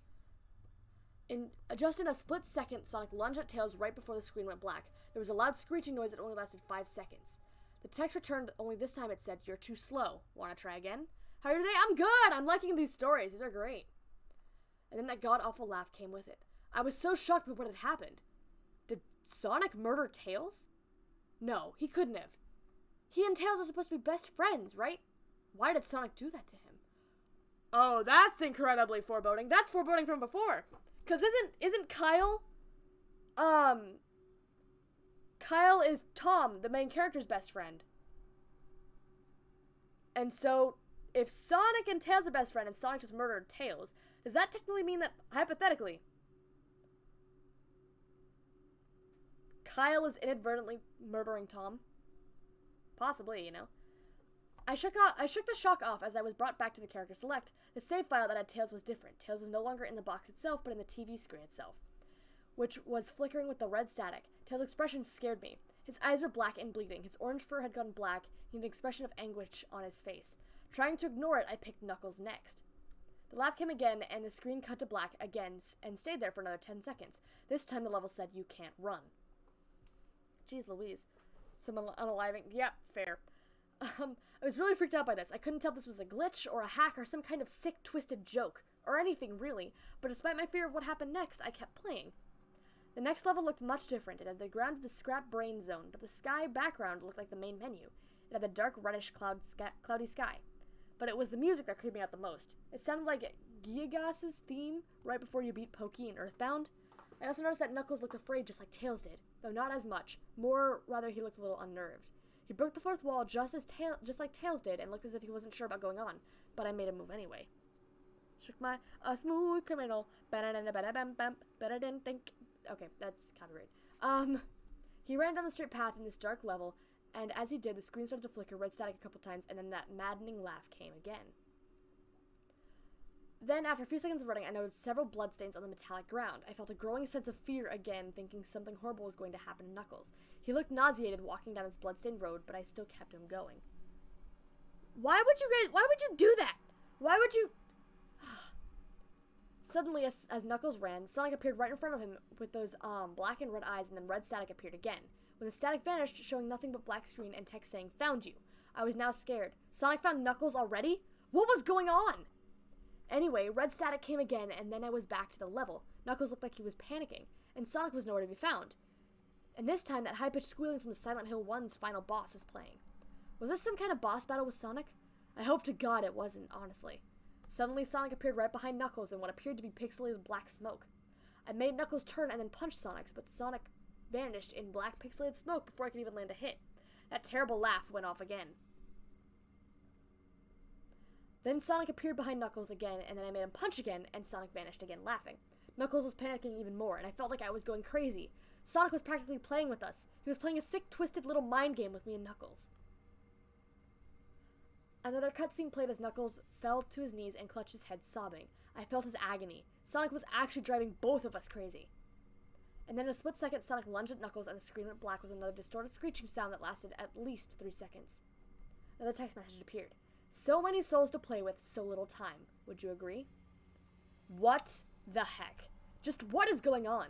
I started to think Sonic was actually trying to talk to me through the game, but I was too scared to think that. I was brought back to the main menu, and this time the second file box had Knuckles in the TV screen. His red fur was darkened to a reddish gray, his dreadlocks were dripping with blood, and his eyes were black and bleeding too. And he had a look of sadness on his face. I began to think that those are actual characters trapped in those TV screens on the save files, but I couldn't believe it. I didn't want to believe it. So I shut the game off and took a break. I took a nap. I wish I hadn't, because I then began to have the most disturbing nightmares. I was in pitch black darkness, though I was under the light given off by a lamp that hung high above my head. I could hear the cries of Knuckles and Tails nearby. They were saying stuff like, "Help us," and "Why did you give us to him?" and "Run away before he gets you too." Their cries died out as I then heard Sonic laugh. His laugh, it sounded a lot like the distorted Kefka laugh. "You're a lot of fun to play with, kid, just like your friend Kyle," though he didn't last long. I was scared and looked around for the source of the voice. "Won't be long now until you join him and all my other friends." I saw him walking toward me, flickering in and out in several directions. "You can't run, kid. You're in my world now, just like the others." When he grabbed me and I saw his bleeding black and red eyes, grinning face, I woke up with a fright. Blech. For the first time, haunts me still. Pixel, I get that. This is creepy. For a couple of hours, I decided to continue playing the game. I don't know why, but I had to know. I had to figure out why this was happening. So I turned on the computer, turned on the game, and selected Robotnik next. I still thought that was wacky, playing as Robotnik, but anyway, the level title appeared again, and this time it said ... which I found really freaky. This time it was in some kind of hallway. Didn't really look like it was from any of the classic Sonic games, though it had the pixelated style. The floor was shiny and checkered, and the walls were a dark grayish purple with animated candle lights and a few dark bloodstains here and there. And there was a dark red curtain hanging above on the top part of the screen. Every 12 seconds or so, that red curtain sways very slowly, but whenever you're playing the game, you can barely see it move. The music was oddly pleasant, a piano playing a rather sad yet peaceful song. But I knew better. This was the song that played in Hill Act 1, only it wasn't in reverse. Whoo, creepy. Robotnik didn't look entirely nervous like Tails and Knuckles did, but he did have a suspicious look on his face as if he was just a bit paranoid. He did a little animation when I just left him standing. He turns his head to the left and then to the right at least twice and then shrugs at me, as if he has no idea where he was or what was going on. Even though I was scared out of my mind about what was going to happen, I had Robotnik continue onward. He did his usual running animation, you know, when you've beaten him at the end of classic Sonic game and you chase him, as we continued going through the hallway. Then I stopped with a long flight of stairs leading downward. Now I was nervous. Even Robotnik seemed unsure of himself, though I pressed forward. As I led Robotnik down the stairs, I noticed that the walls have gotten darker and more reddish. The red torches are now an eerie blue. Then we landed on another hallway. This one was longer than the last one, or at least it felt like it. And then we headed down another flight of stairs down. This one was much longer. Took at least 1 full minute. I wanted to know, "No, Nico, no!" And then I heard that horrid Kefka laugh again, and the music slowly faded until it was quiet. As it did, the walls turned more dark red, and the torches were a black flame now. When Robotnik landed onto the third hallway, I noticed he now looked really creeped out, though he tried to hide it. I couldn't blame him. I was scared too. Suddenly, Sonic popped right in front of Robotnik the same way he did Knuckles and then red static. The red static lasted for about 15 seconds, and it showed me a most unpleasant image. The image showed a hyper-realistic of Sonic standing in the darkness where you can only see his face while his head and torso faded into black. And when I say hyper-realistic, I mean he looked so real you could have actually seen the lines in his blue fur, as if you could actually feel the fur if you touched the screen. His face, oh god, he had the most horrifying smile I'd ever seen. And that's saying something considering I saw that image at the start of the game. His eyes are wide and black and once again crying blood, which also looked hyper-realistic. And there were 2 small, glowing red dots in those black eyes staring right at me, as if staring into my mind. His grin was wide and demonic. It literally stretched to the sides of his face like a Cheshire cat, except Sonic had fangs. Very sharp fangs. much like the werehog's teeth, except more vicious looking, somewhat yellowish from the looks of it. He had stains of blood and small bits of flesh on his lips and fangs as if he ate some animal. I stared at the gruesome image for a good 30 seconds. Thank you for the ad, Spotify, for ruining the mood. Hello, Mark. Oh my god. Dude, I never got past this tail. Dude, this is tough. I stared at the gruesome image for a good 30 seconds, never taking my eyes off of it. I felt as if he was actually looking at me, smiling at me. That face, it just took 10 seconds for it to etch itself into my brain for good. Then the screen flickered with red static again 3 times, and on the 3rd time I heard the Kefka laugh, except this time it sounded distorted. Demonic, even. Does Jukebox works? Yes, it does! Went back to the image again, except this time there was text again, though it was messed up. But it pretty much was one of the most horrifying things I had looked at since I had this game. I am God. It was when I read that message while looking at Sonic when it hit me. I realized right then and there. This Sonic was a monster, a pure evil, sadistic, all-powerful, nightmarish, demented monster.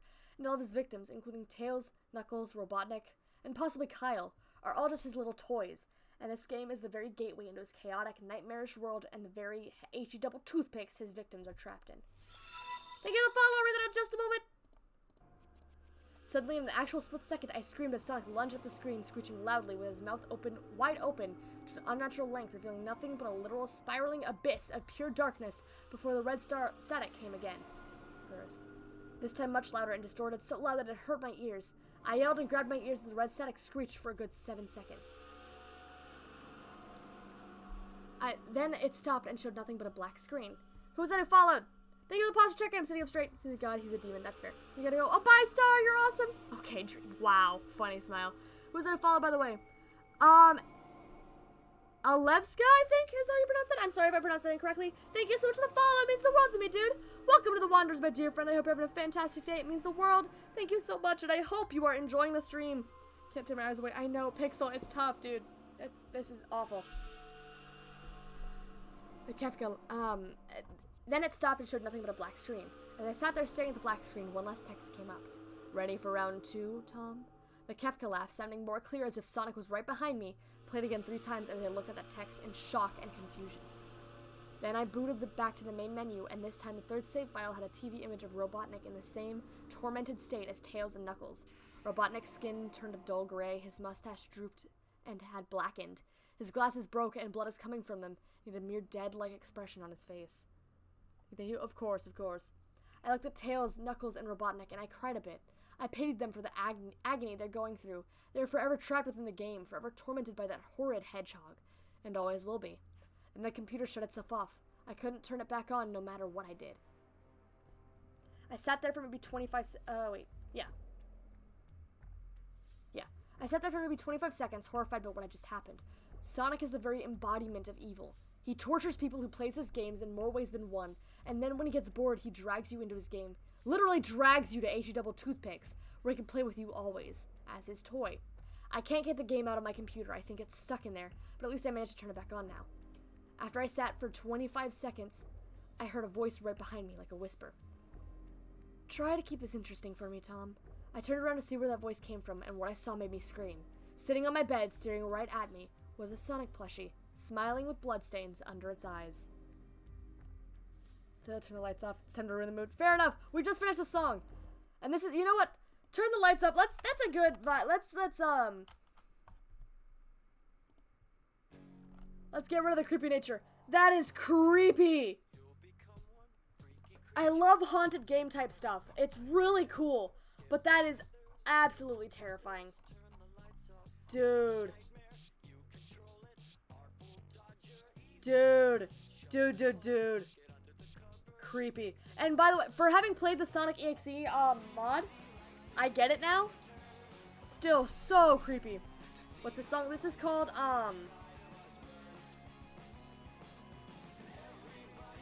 This is called Turn the Lights Off by Tally Hall. It's a really, really good song. I like the song a lot. Masquerade under the light.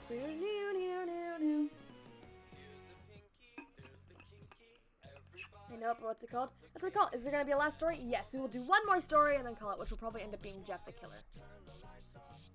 Yep. Jeff the Killer. A very, very, what's it called? well-known story, I think. We'll go ahead and close out all my other tabs. And we definitely have to come back and do another Creepypasta reading stream, huh? Did you already do the... Yes, I did! I already read Lost Silver! You should read or watch it. Ben Drowned. I actually do have, I found a story for it for Ben Drowned. With the different things and whatever, but I do want to... If I can find Ben Drowned stuff, I'm gonna go through and do Ben Drowned stuff. It's really, really cool. La la, ba ba. I'll let the song finish and then we can read the story. But Jeff the Killer is what we're going to end with. I'm very excited. The most widely known creepypasta on this character can be found here. The story is usually linked to a version of this image within the character is shown to be a noseless with bleached white skin, a leering permanent grin with lank black hair. 13-year-old Jeff moves with his parents and his brother Louie to a town. Jeff and his siblings encounter 3 bullies and are threatened with knives. Jeff beats these bullies badly and Louie takes the blame and gets carted off by the police. Jeff's days get worse when he's horribly burned to an attack with alcohol and bleach. Oh my gosh. That is insanity. But we deleted you. I'm out of time today. So if I can, I'm going to start saving stuff. Here's what you can do, Ewan. If you're in my Discord, actually anybody in my Discord, exclamation point Discord. Here, I'm gonna do the command right now, actually. Exclamation point Discord. Head on over to Discord and in my suggestions section, I want to hear the titles of other creepypastas you want me to read. If you have links to some creepypastas, send them to me there too, and I will at some point hopefully go through and read them. Like NES Godzilla. Ooh. So yes, if you guys are in the Discord, or if you want to join the Discord, the link is there. Go through it in the suggestions section, okay? There's a chat known as suggestions. Go there, click the and post either the title of the creepypasta or a link for it, okay? And that's what I will do. All right. And ladies and gentlemen, I present to you Jeff the Killer. Excerpt from the local newspaper. Ominous unknown killer is still at large. After weeks of unexplained murders, the ominous unknown killer is still on the rise. After little evidence has been found, a young boy states that he survived one of the killer's attacks and barely tells his story. Discord, because my Discord is still not saying I can? Yeah, you can! Absolutely! You have to go through and make sure you accept the rules and such like that. Rules are important stuff. And if you're having issues, open up a ticket and talk to a mod. A mod should be able to help you out. Okie doke. I had a bad dream and I woke up in the middle of the night, says the boy. I saw that for some reason the window was open, even though I remember it being closed before I went to bed. I got up and shut it once more. Afterwards, I simply crawled under my covers and tried to get back to sleep. That was when I had the strange feeling like someone was watching me. I looked up and nearly jumped out of my bed. There, in the little ray of light illuminating from between my curtains, was a pair of 2 eyes. They weren't regular eyes, they were dark and ominous eyes. They were bordered in black and just plain terrified me. That was when I saw his mouth, a long, horrendous smile that made every hair on my body stand up. The figure stood there, watching me. Finally, after what seemed like forever, he said it. A simple phrase, but said in a way only a madman could speak. I always feel like somebody's watching me. Good reference, good reference. He said, go to sleep. I let out a scream, and that's what sent him at me. He pulled up a knife, aiming at my heart. He jumped on top of my bed. I fought him back. I kicked, I punched, I rolled around, trying to knock him off me. That's when my dad busted in. The man threw the knife. It went into my dad's shoulder. The man probably would have finished him off if one of the neighbors hadn't alerted the police. That's a tune thing. They drove into the parking lot and ran towards the door. The man turned and ran down the hallway. I heard a smash, like glass breaking. As I came out of my room, I saw the window that was pointing towards the back of my house was broken. I looked out it to see him vanish into the distance. I can tell you one thing, I will never forget that face. Those cold, evil eyes and that psychotic smile. They will never leave my head. Police are still on the look for this man. If you see anyone that fits the description in this story, please contact your local police department. Jeff and his family had just moved into a new neighborhood. His dad had gotten a promotion at work, and they thought it would be best to live in one of those fancy neighborhoods. Jeff and his brother Lou couldn't complain, though. A new, better house? What was not to love? As they were getting unpacked, one of their neighbors came by. Hello, she said. I'm Barbara. I live across the street from you. Well, I just wanted to introduce myself and to introduce my son. She turns around and calls her son over. Billy, these are our new neighbors. Billy said hi and ran back to play in his yard. Well, said Jeff's mom, I'm Margaret, and this is my husband Peter, and my 2 sons, Jeff and Lou. They each introduced themselves, and then Barbara invited them to her son's birthday party. Jeff and his brother were about to object when their mother said they would love to. When Jeff and his family were done, Jeff went up to his mom. Mom, why would you invite us to some kid's party? If you haven't noticed, I'm not some dumb kid. Ah, Dusk, why? Why? Why would you do that? Jeff, said his mother, we just moved here. We should, show that we want to spend time with our neighbors. Now we're going to that party, and that's final. Jeff started to talk, but stopped himself, knowing that he couldn't do anything. Whenever his mom said something, it was final. He walked up to his room and plopped down on his bed, ooh-woo. He sat there, looking at his ceiling, when suddenly he got a weird feeling. Not so much pain, but a weird feeling. He dismissed it as just some random feeling. He heard his mother call him down to get his stuff, and he walked down to get it. Before I get yelled at, you didn't specify how to say it, so, you know, deal with it. Oh, hi, Danny. Hello, Danny, how you doing? That was quite the note for you to arrive on, my friend. Quite the note to arrive on, if I do say so myself. That's very funny, though. And good morning. Yeah, it is. Oh, shoot, isn't it 2 in the morning for you? Ads suck. The next day, Jeff walked downstairs to get breakfast and got ready for school. As he sat there eating his breakfast, he once again got that feeling. This time it was stronger. It gave him a slight tugging pain, but he once again dismissed it. 3 a.m. Oh, gosh, 3 a.m. Jeez, dude. Jeez. About 3 a.m., yeah. Dang. Okay, what else was there? As he and Lou finished breakfast, they walked down to the bus stop. They sat there waiting for the bus, and then all of a sudden, some kid on a skateboard jumped over them only inches above their laps. They both jumped back in surprise. Hey! What the heck? The kid landed and turned back to them. He kicked up his skateboard and caught it with his hands. The kid seemed to be about 12, 1 year younger than Jeff. He wears an Aeropostale shirt and ripped blue jeans. Paper, no idea what you're talking about. Well, it looks like we got some new meat. Suddenly, 2 other kids appeared. Oh, great. Okay, we'll go now. Bye, Ewan! See you soon! Suddenly, 2 other kids appeared. One was super skinny and the other was huge. Well, since you're new here, I'd like to introduce ourselves. Over there is Keith. Jeff and Lou looked over to the skinny kid. He had a dopey face that you would expect a sidekick to have. And he is Troy. They didn't have to look over at. They looked over at the fat kid. Talk about a tub of lard. That's okay. No body shaming. How dare you? No. How dare you? This kid looked like he hadn't exercised since he was crawling. Dude. And I, said the first kid, am Randy. Now, for all the kids in this neighborhood, there's a small price for bus fare, if you catch my drift. Lou stood up ready to punch the lights out this kid's eyes when one of his friends pulled a knife on him. Tisk, tisk, tisk. I had hoped you would be more cooperative, but it seems we must do this the hard way. The kid walked up to Lou and took his wallet out of his pockets. Jeff got that feeling again. Now it was truly strong, a burning sensation. He stood up, but Lou gestured him to sit down. High School Musical. Yep, Troy. That would be a guy from High School Musical, actually. You'd be right about that one. Jeff ignored him and walked up to the kid. Listen here, you little punk. Give back my bro's wallet or else. Randy put the wallet in his pocket and pulled out his own knife. Oh? And what will you do? Just as he finished that sentence, Jeff popped the kid in the nose. As Randy reached for his face, Jeff grabbed the kid's wrist and broke it. Randy screamed and Jeff grabbed the knife from his hand. Troy and Keith rushed Jeff, but Jeff was too quick.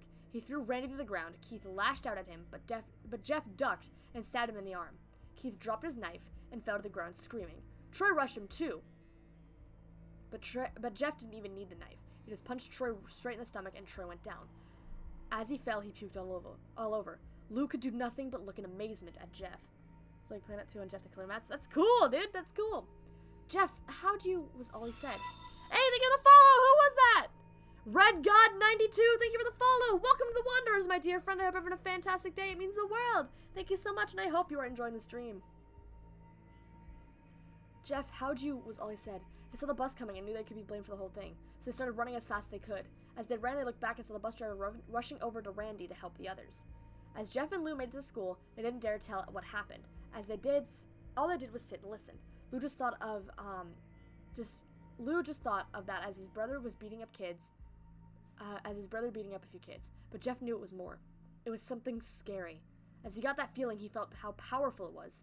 The urge to just hit someone. He didn't like how it sounded, but he couldn't help feeling happy. He felt that strange feeling go away, and stay away for the entire day of school. Even as he walked home due to the whole thing near the bus stop, and how now he probably won't be taking the bus anymore, he felt happy. When he got home, his parents asked him how his day was, and he said, in a somewhat ominous voice, "It was a wonderful day." Next morning, he heard a knock at his front door. He walked down to find 2 police officers at the door, his mother looking back at him with an angry look.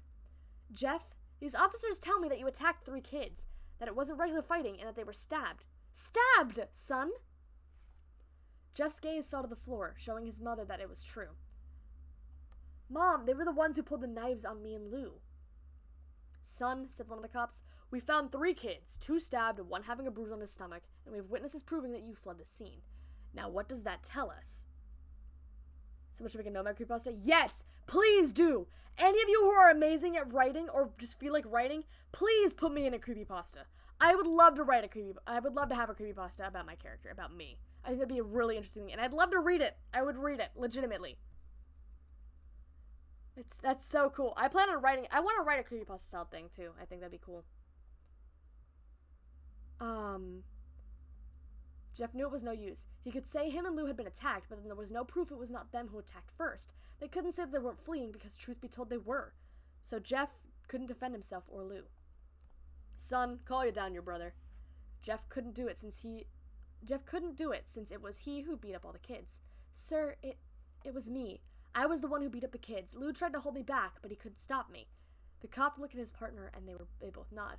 "Well, kid, looks like a year in juvie." "Wait!" says Lou. They looked to see him holding a knife. They just pulled their gun and locked them on Lou. "It was me. I beat up those little punks. Have the marks to prove it." He lifted up the sleeves to reveal cuts and bruises as if he was in a struggle. "Son, just put the knife down," said the officer. Lou held the knife and dropped it to the ground. He put his hands up and walked over to the cops. "No, Lou, it was me. I did it." Jeff had tears running down his face. "Huh, poor bro. Trying to take the blame for what I did. Well, take me away." The police led Lou out of the patrol car. "Lou, tell him it was me. Tell him I was the one who beat up those kids." Jeff's mother put her hands on his shoulders. "Gonna go sorry." "Oh, no worries, small ball. See you later. You're awesome. See you. Have a good rest of your day." "Jeff, please, you don't have to lie. We know it's Lou. You can stop." Jeff watched helplessly as the cop car speeds off with Lou inside. A few minutes later, Jeff's dad pulled into the driveway, seeing Jeff's face and knowing something was wrong. Son, what is it?" Jeff couldn't answer. His vocal cords were strained from crying. Instead, Jeff's mother walked his father inside to break the bad news to him as Jeff wept in the driveway. After an hour or so, Jeff walked back into the house, seeing that his parents were both shocked, sad, and disappointed. He couldn't look at them. He couldn't see how they thought of Lou when it was his fault. He just went to sleep, trying to get the whole thing off his mind. 2 days went by with no word from Lou at JDC, no friends to hang out with, nothing but sadness and guilt. That is until Saturday, when Jeff is woken up by his mother with a happy, sunshiny face. Got the music, by the way, slow piano music. Ooh, wait, I want to look this up. What happens if I just type in Jeff the... Found it. It's playing. "Jeff, it's the day," she said as she opened up the curtains and let light flood into his room. "What? What's today?" asked Jeff as he stirs awake. I knew he's very talented. BRB, see you in a sec, smile. Make it, but I already have a story working on. No worries, Paper, no worries. Someone should post it in the Discord as an idea. Just like, hey, someone, if you want to do this, just go for it. You know what I mean? Just go for it. Cause why not? Sounds kind of interesting. If I do say so myself. You know what I mean? Okay. Why, it's Billy's party. He was now fully awake. Mom, you're joking, right? You don't expect me to go to some party after... From Sweet Dreams and Amenities. Oh, that's creepy. There was a long pause. Jeff, we both know what happened, and I think this party could be the thing that brightens up the past days. Now, get dressed. Jeff's mother walked out of the room and downstairs to get ready herself. He fought himself to get up. He picked out a random shirt and a pair of jeans and walked downstairs. He saw his mother and father all dressed up, his mother in a dress and his father in a suit. He thought, why would they ever wear such fancy clothes to a kid's party? Join your Discord in my main account, not my school account. Oh, no worries, Dusk. You can do it. I believe in you. Sit up. Son, is that all you're going to wear? Said Jeff's mom. Better than wearing too much, he said. His mother pushed down the feeling to yell at him and hit it with a smile. Now, Jeff, we may be overdressed, but this is how you go if you want to make an impression, said his father. Jeff grunted and went back up to his room. I don't have any fancy clothes, he yelled downstairs. Just pick out something. He called his mother. He looked around in his closet for what they would call fancy. He found a pair of black dress pants he had for special occasions and an undershirt. He couldn't find a shirt to go with it, though. He looked around and found only striped and patterned shirts, none of which to go with the dress pants. Finally, he found a white hoodie and put it on. You're wearing that? They both said. His mother looked at her watch. Oh, no time to change. Let's go, she said as she herded Jeff and his father out of the house. They crossed the street over to Barbara and Billy's house. They knocked on the door, and at it appeared Barbara. That Barbara, just like his parents, were way overdressed. As they walked inside, all Jeff could see were adults, no kids. The kids are out in the yard. Jeff, how about you go and meet some of them? Said Barbara. Jeff walked outside to a yard full of kids. They were running around in weird cowboy costumes and shooting each other with plastic guns. He might as well be standing in a Toys R Us. Suddenly, a kid came up to him and handed him a toy gun with a hat. Hey, wanna play? He said. No, kid, I'm way too old for this stuff. The kid looked at him with that weird puppy dog face. Please, said the kid. Fine, said Jeff. He put on his hat and started to pretend to shoot at the kid. At first, he thought it was totally ridiculous, but then he started to actually have fun. It might not have been super cool, but it was the first time he had done something that took his mind off of Lou. So he played with the kids for a while, until he heard a noise. A weird rolling noise. Yeah, okay. Then it hit him. Randy, Troy, and Keith all jumped over the fence on their skateboards. Jeff dropped the fake gun and ripped off the hat. Randy looked at Jeff with burning hatred. Sorry, I'm very late. Don't worry, crazy! See you! I'm happy you're here! What am I reading? This is Jeff the Killer. I'm going to loop this song too, actually. Randy got an angry, hello, Jeff, is it? He said. We have some unfinished business. Jeff saw his bruised nose. Bruised nose. I think we're even. I beat the crap out of you, and you got my brother sent to JDC. Randy got an angry look in his eyes. Oh no, I don't go for even. I go for winning. You may have kicked our butts that day, but not today. As he said that, Randy rushed at Jeff. They both fell to the ground. Randy punched Jeff in the nose, and Jeff grabbed him by the ears and headbutted him. Jeff pushed Randy off him, and both rose to their feet. Kids were screaming, and parents were running out of the house. Troy and Keith both pulled guns out of their pockets. No one interrupts or guts will fly, they said. Randy pulled a knife on Jeff and stabbed it into his shoulders. Jeff screamed and fell to his knees. Randy started kicking him in the face. After 3 kicks, Jeff grabbed his foot. So is fashionable fitness. Gift yourself. Gross. Ads gross. Randy started kicking him in the face. After 3 rounds, causing Randy to fall to the ground. Jeff stood up and walked towards the back door. Troy grabbed him. Need some help? He picks up Jeff by the back of the collar and throws him to the patio door. As Jeff tries to stand, he is kicked down to the ground. Randy repeatedly starts kicking Jeff until he starts to cough up blood. Come on, Jeff! Fight me! He picks Jeff up and throws him into the kitchen. Randy sees a bottle of vodka on the counter and smashes glass over Jeff's head. Fight! He throws Jeff back into the living room. Come on, Jeff! Look at me! Jeff glances up, his face riddled with blood. I was the one who got your brother sent to JDC, and now you're just gonna sit here and let him rot in there for a whole year? You should be ashamed! Jeff starts to get up. Oh, finally! You stand and fight. Just checking to make sure the thing is up. Jeff is now on his feet, blood and vodka on his face. Once again, he gets that strange feeling, the one which he hasn't felt in a while. Finally, he's up, says Randy as he runs at Jeff. That's when it happens. Something inside Jeff snaps. His psyche is gone, is destroyed. All rational thinking is gone. All he can do is kill.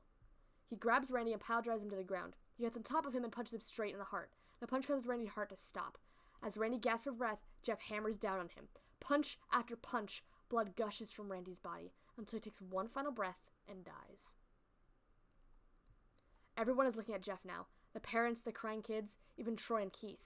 Although they easily break their gaze and point their guns at Jeff, Jeff sees the guns trained at him and runs for the stairs. As he runs, Troy and Keith lets out a fire on him, each shot missing.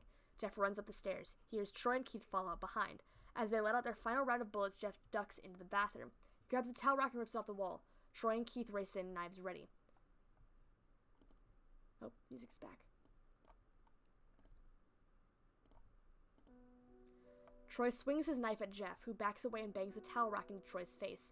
Troy goes down hard, and now all that's left is Keith. He is more agile than Troy, though, and ducks when Jeff swings the towel rack. He dropped the knife and grabbed Jeff by the neck. He pushed him into the wall. A thing of bleach fell down on top of him from the top shelf. It burnt both of them, and they both started to scream. Jeff wiped his eyes the best as he could. He pulled back the towel rack and swung it straight into Keith's head. As he lay there bleeding to death, he let out an ominous smile.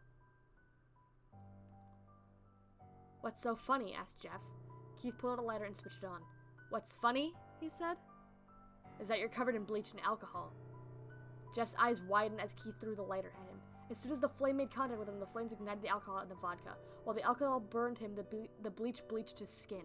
Jeff let out a terrible screech as he caught on fire. He tried to roll out the fire, but it was no use. The alcohol had made him a walking inferno. He ran down the hall and fell down the stairs. Everybody started screaming as they saw Jeff. Now a man on fire dropped to the ground, nearly dead. The last thing Jeff saw was the music like, yes, Angie! Yes, Angie's! Absolutely! Creepy, creepy story, dude. Last thing Jeff saw was his mother and the other parents trying to extinguish the flame. That's when he passed out. When Jeff woke, he had a cast wrapped around his face. He couldn't see anything, but he felt a cast on his shoulder and stitches all over his body. He tried to stand up, but he realized there was some tube in his arm, and when he tried to get up, it fell out, and a nurse rushed in. I don't think you can get out of bed just yet, she said as she put him back in bed and reinserted the tube. Jeff sat there with no vision, no idea of what his surroundings were. Finally, after hours, he heard his mother. Honey, are you okay? She asked. Jeff couldn't answer, though. His face was covered. He was unable to speak. Oh, honey, I have great news. After all the witnesses told the police that Randy confessed to trying to attack you, they decided to let Lou go. This made Jeff almost bolt up, stopping halfway, remembering the tube coming out of his arm. He'll be out by tomorrow, and then you two will be together again. Jeff's mother hugs Jeff and says her goodbyes. The next couple of weeks were those where Jeff was visited by his family. Then came the day where his bandages were removed. His family members were all there to see it, what he would look like. As the doctor unwrapped the bandages, from Jeff's face, everyone was on edge of their seats. They waited until the last bandage holding the cover of his face was almost removed.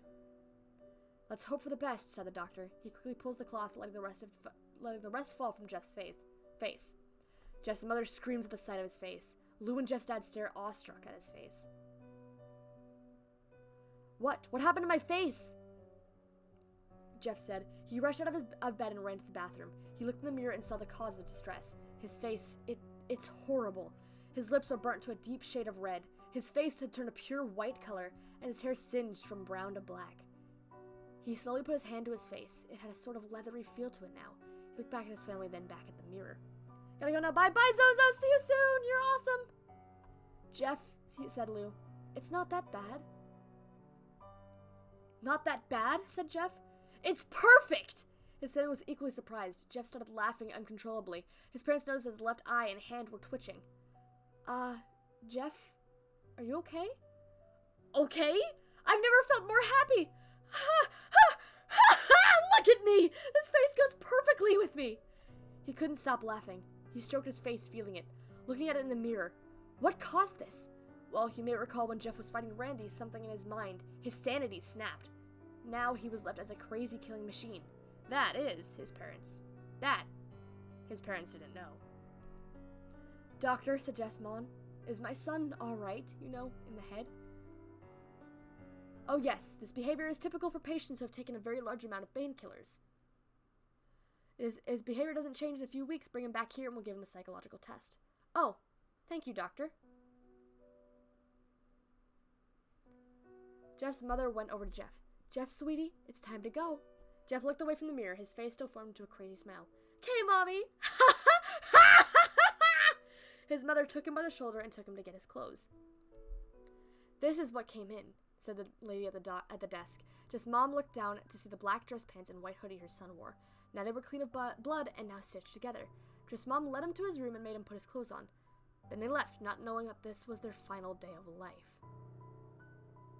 Later that night, Jeff's mother woke to the sound coming from the bathroom. It sounded like someone was crying. She slowly walked over to see what it was. When she looked in the bathroom, she saw a horrendous sight. Jeff had taken a knife and carved a smile into his cheeks. Jeff, what are you doing? Asked his mother. Jeff looked to his mother. I couldn't keep smiling, Mommy. It hurt after a while. Now I can smile forever. Jeff's mother noticed his eyes ringed in black. Jeff, your eyes! His eyes were seemingly never closing. I couldn't see my face. I got tired and my eyes started to close. I burned out the eyelid so I could forever see myself. My new face. Jeff's mother slowly started backing away, seeing that her son was going insane. What's wrong, Mommy? Aren't I beautiful? Gonna go bye-bye, Red God. See you soon. Yes, son. Yes, you are. Let me go get Daddy so he can see your face. She ran to the room and shook Jeff's dad from his sleep. Honey, get the gun, She stopped as she saw Jeff in the doorway holding a knife. Mommy, you lied! That's the last thing they heard as Jeff rushes them with the knife, gutting both of them. His brother Lou woke up, startled by some noise. He didn't hear anything else, so he just shut his eyes and tried to go back to sleep. As he was on the border of slumber, he got the strangest feeling that someone was watching him. He looked up before Jeff's hand covered his mouth. He slowly raised the knife, ready to plunge it into Lou. Lou thrashed here and there, trying to escape Jeff's grip. "Shh," said Jeff. "Just go to sleep." Oh! I understand why this is probably the most well-known story. That's fantastic. Oh, channel suggestions, hashtag suggestions in the Discord. That's where I want all the creepypasta stuff to go. Oh, that is so creepy. Ooh.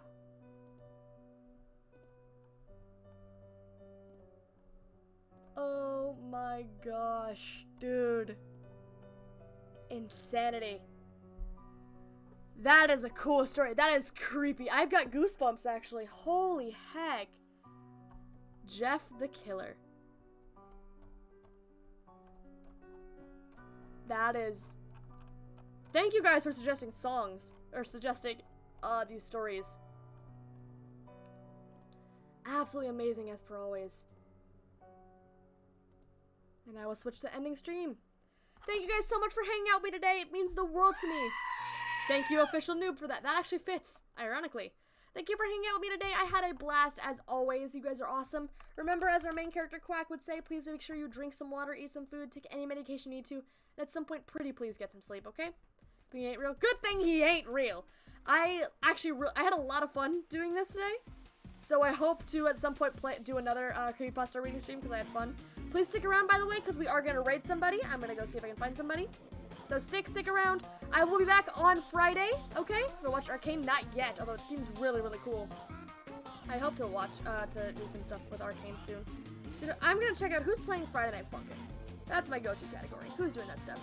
What song playing? This is Monochrome now. That was amazing. Oh, I'm glad you guys like this so much. I hope to read more stories. I love these. This is so much fun. Okay, I think... Alright, I'm gonna wait this ad for this ad to clear up, and then I think I know who I'm gonna raid, okay? But yes, we're ending with Monochrome. Good song, you know? Seem to join a bit late. Oh, I'm sorry. I'm sorry, nobody. It's okay, though. You'll catch the next one, I'm sure. Remix? Yes, remix. To Friday, Saturday, go to church? Oh, no worries, no worries. I stream plenty of times. You'll be able to catch me, I'm sure. Good soup, good soup. Yes, this is the F&F mix for Monochrome. So good. Alright, I'm waiting for this ad to finish so I can get this person talk.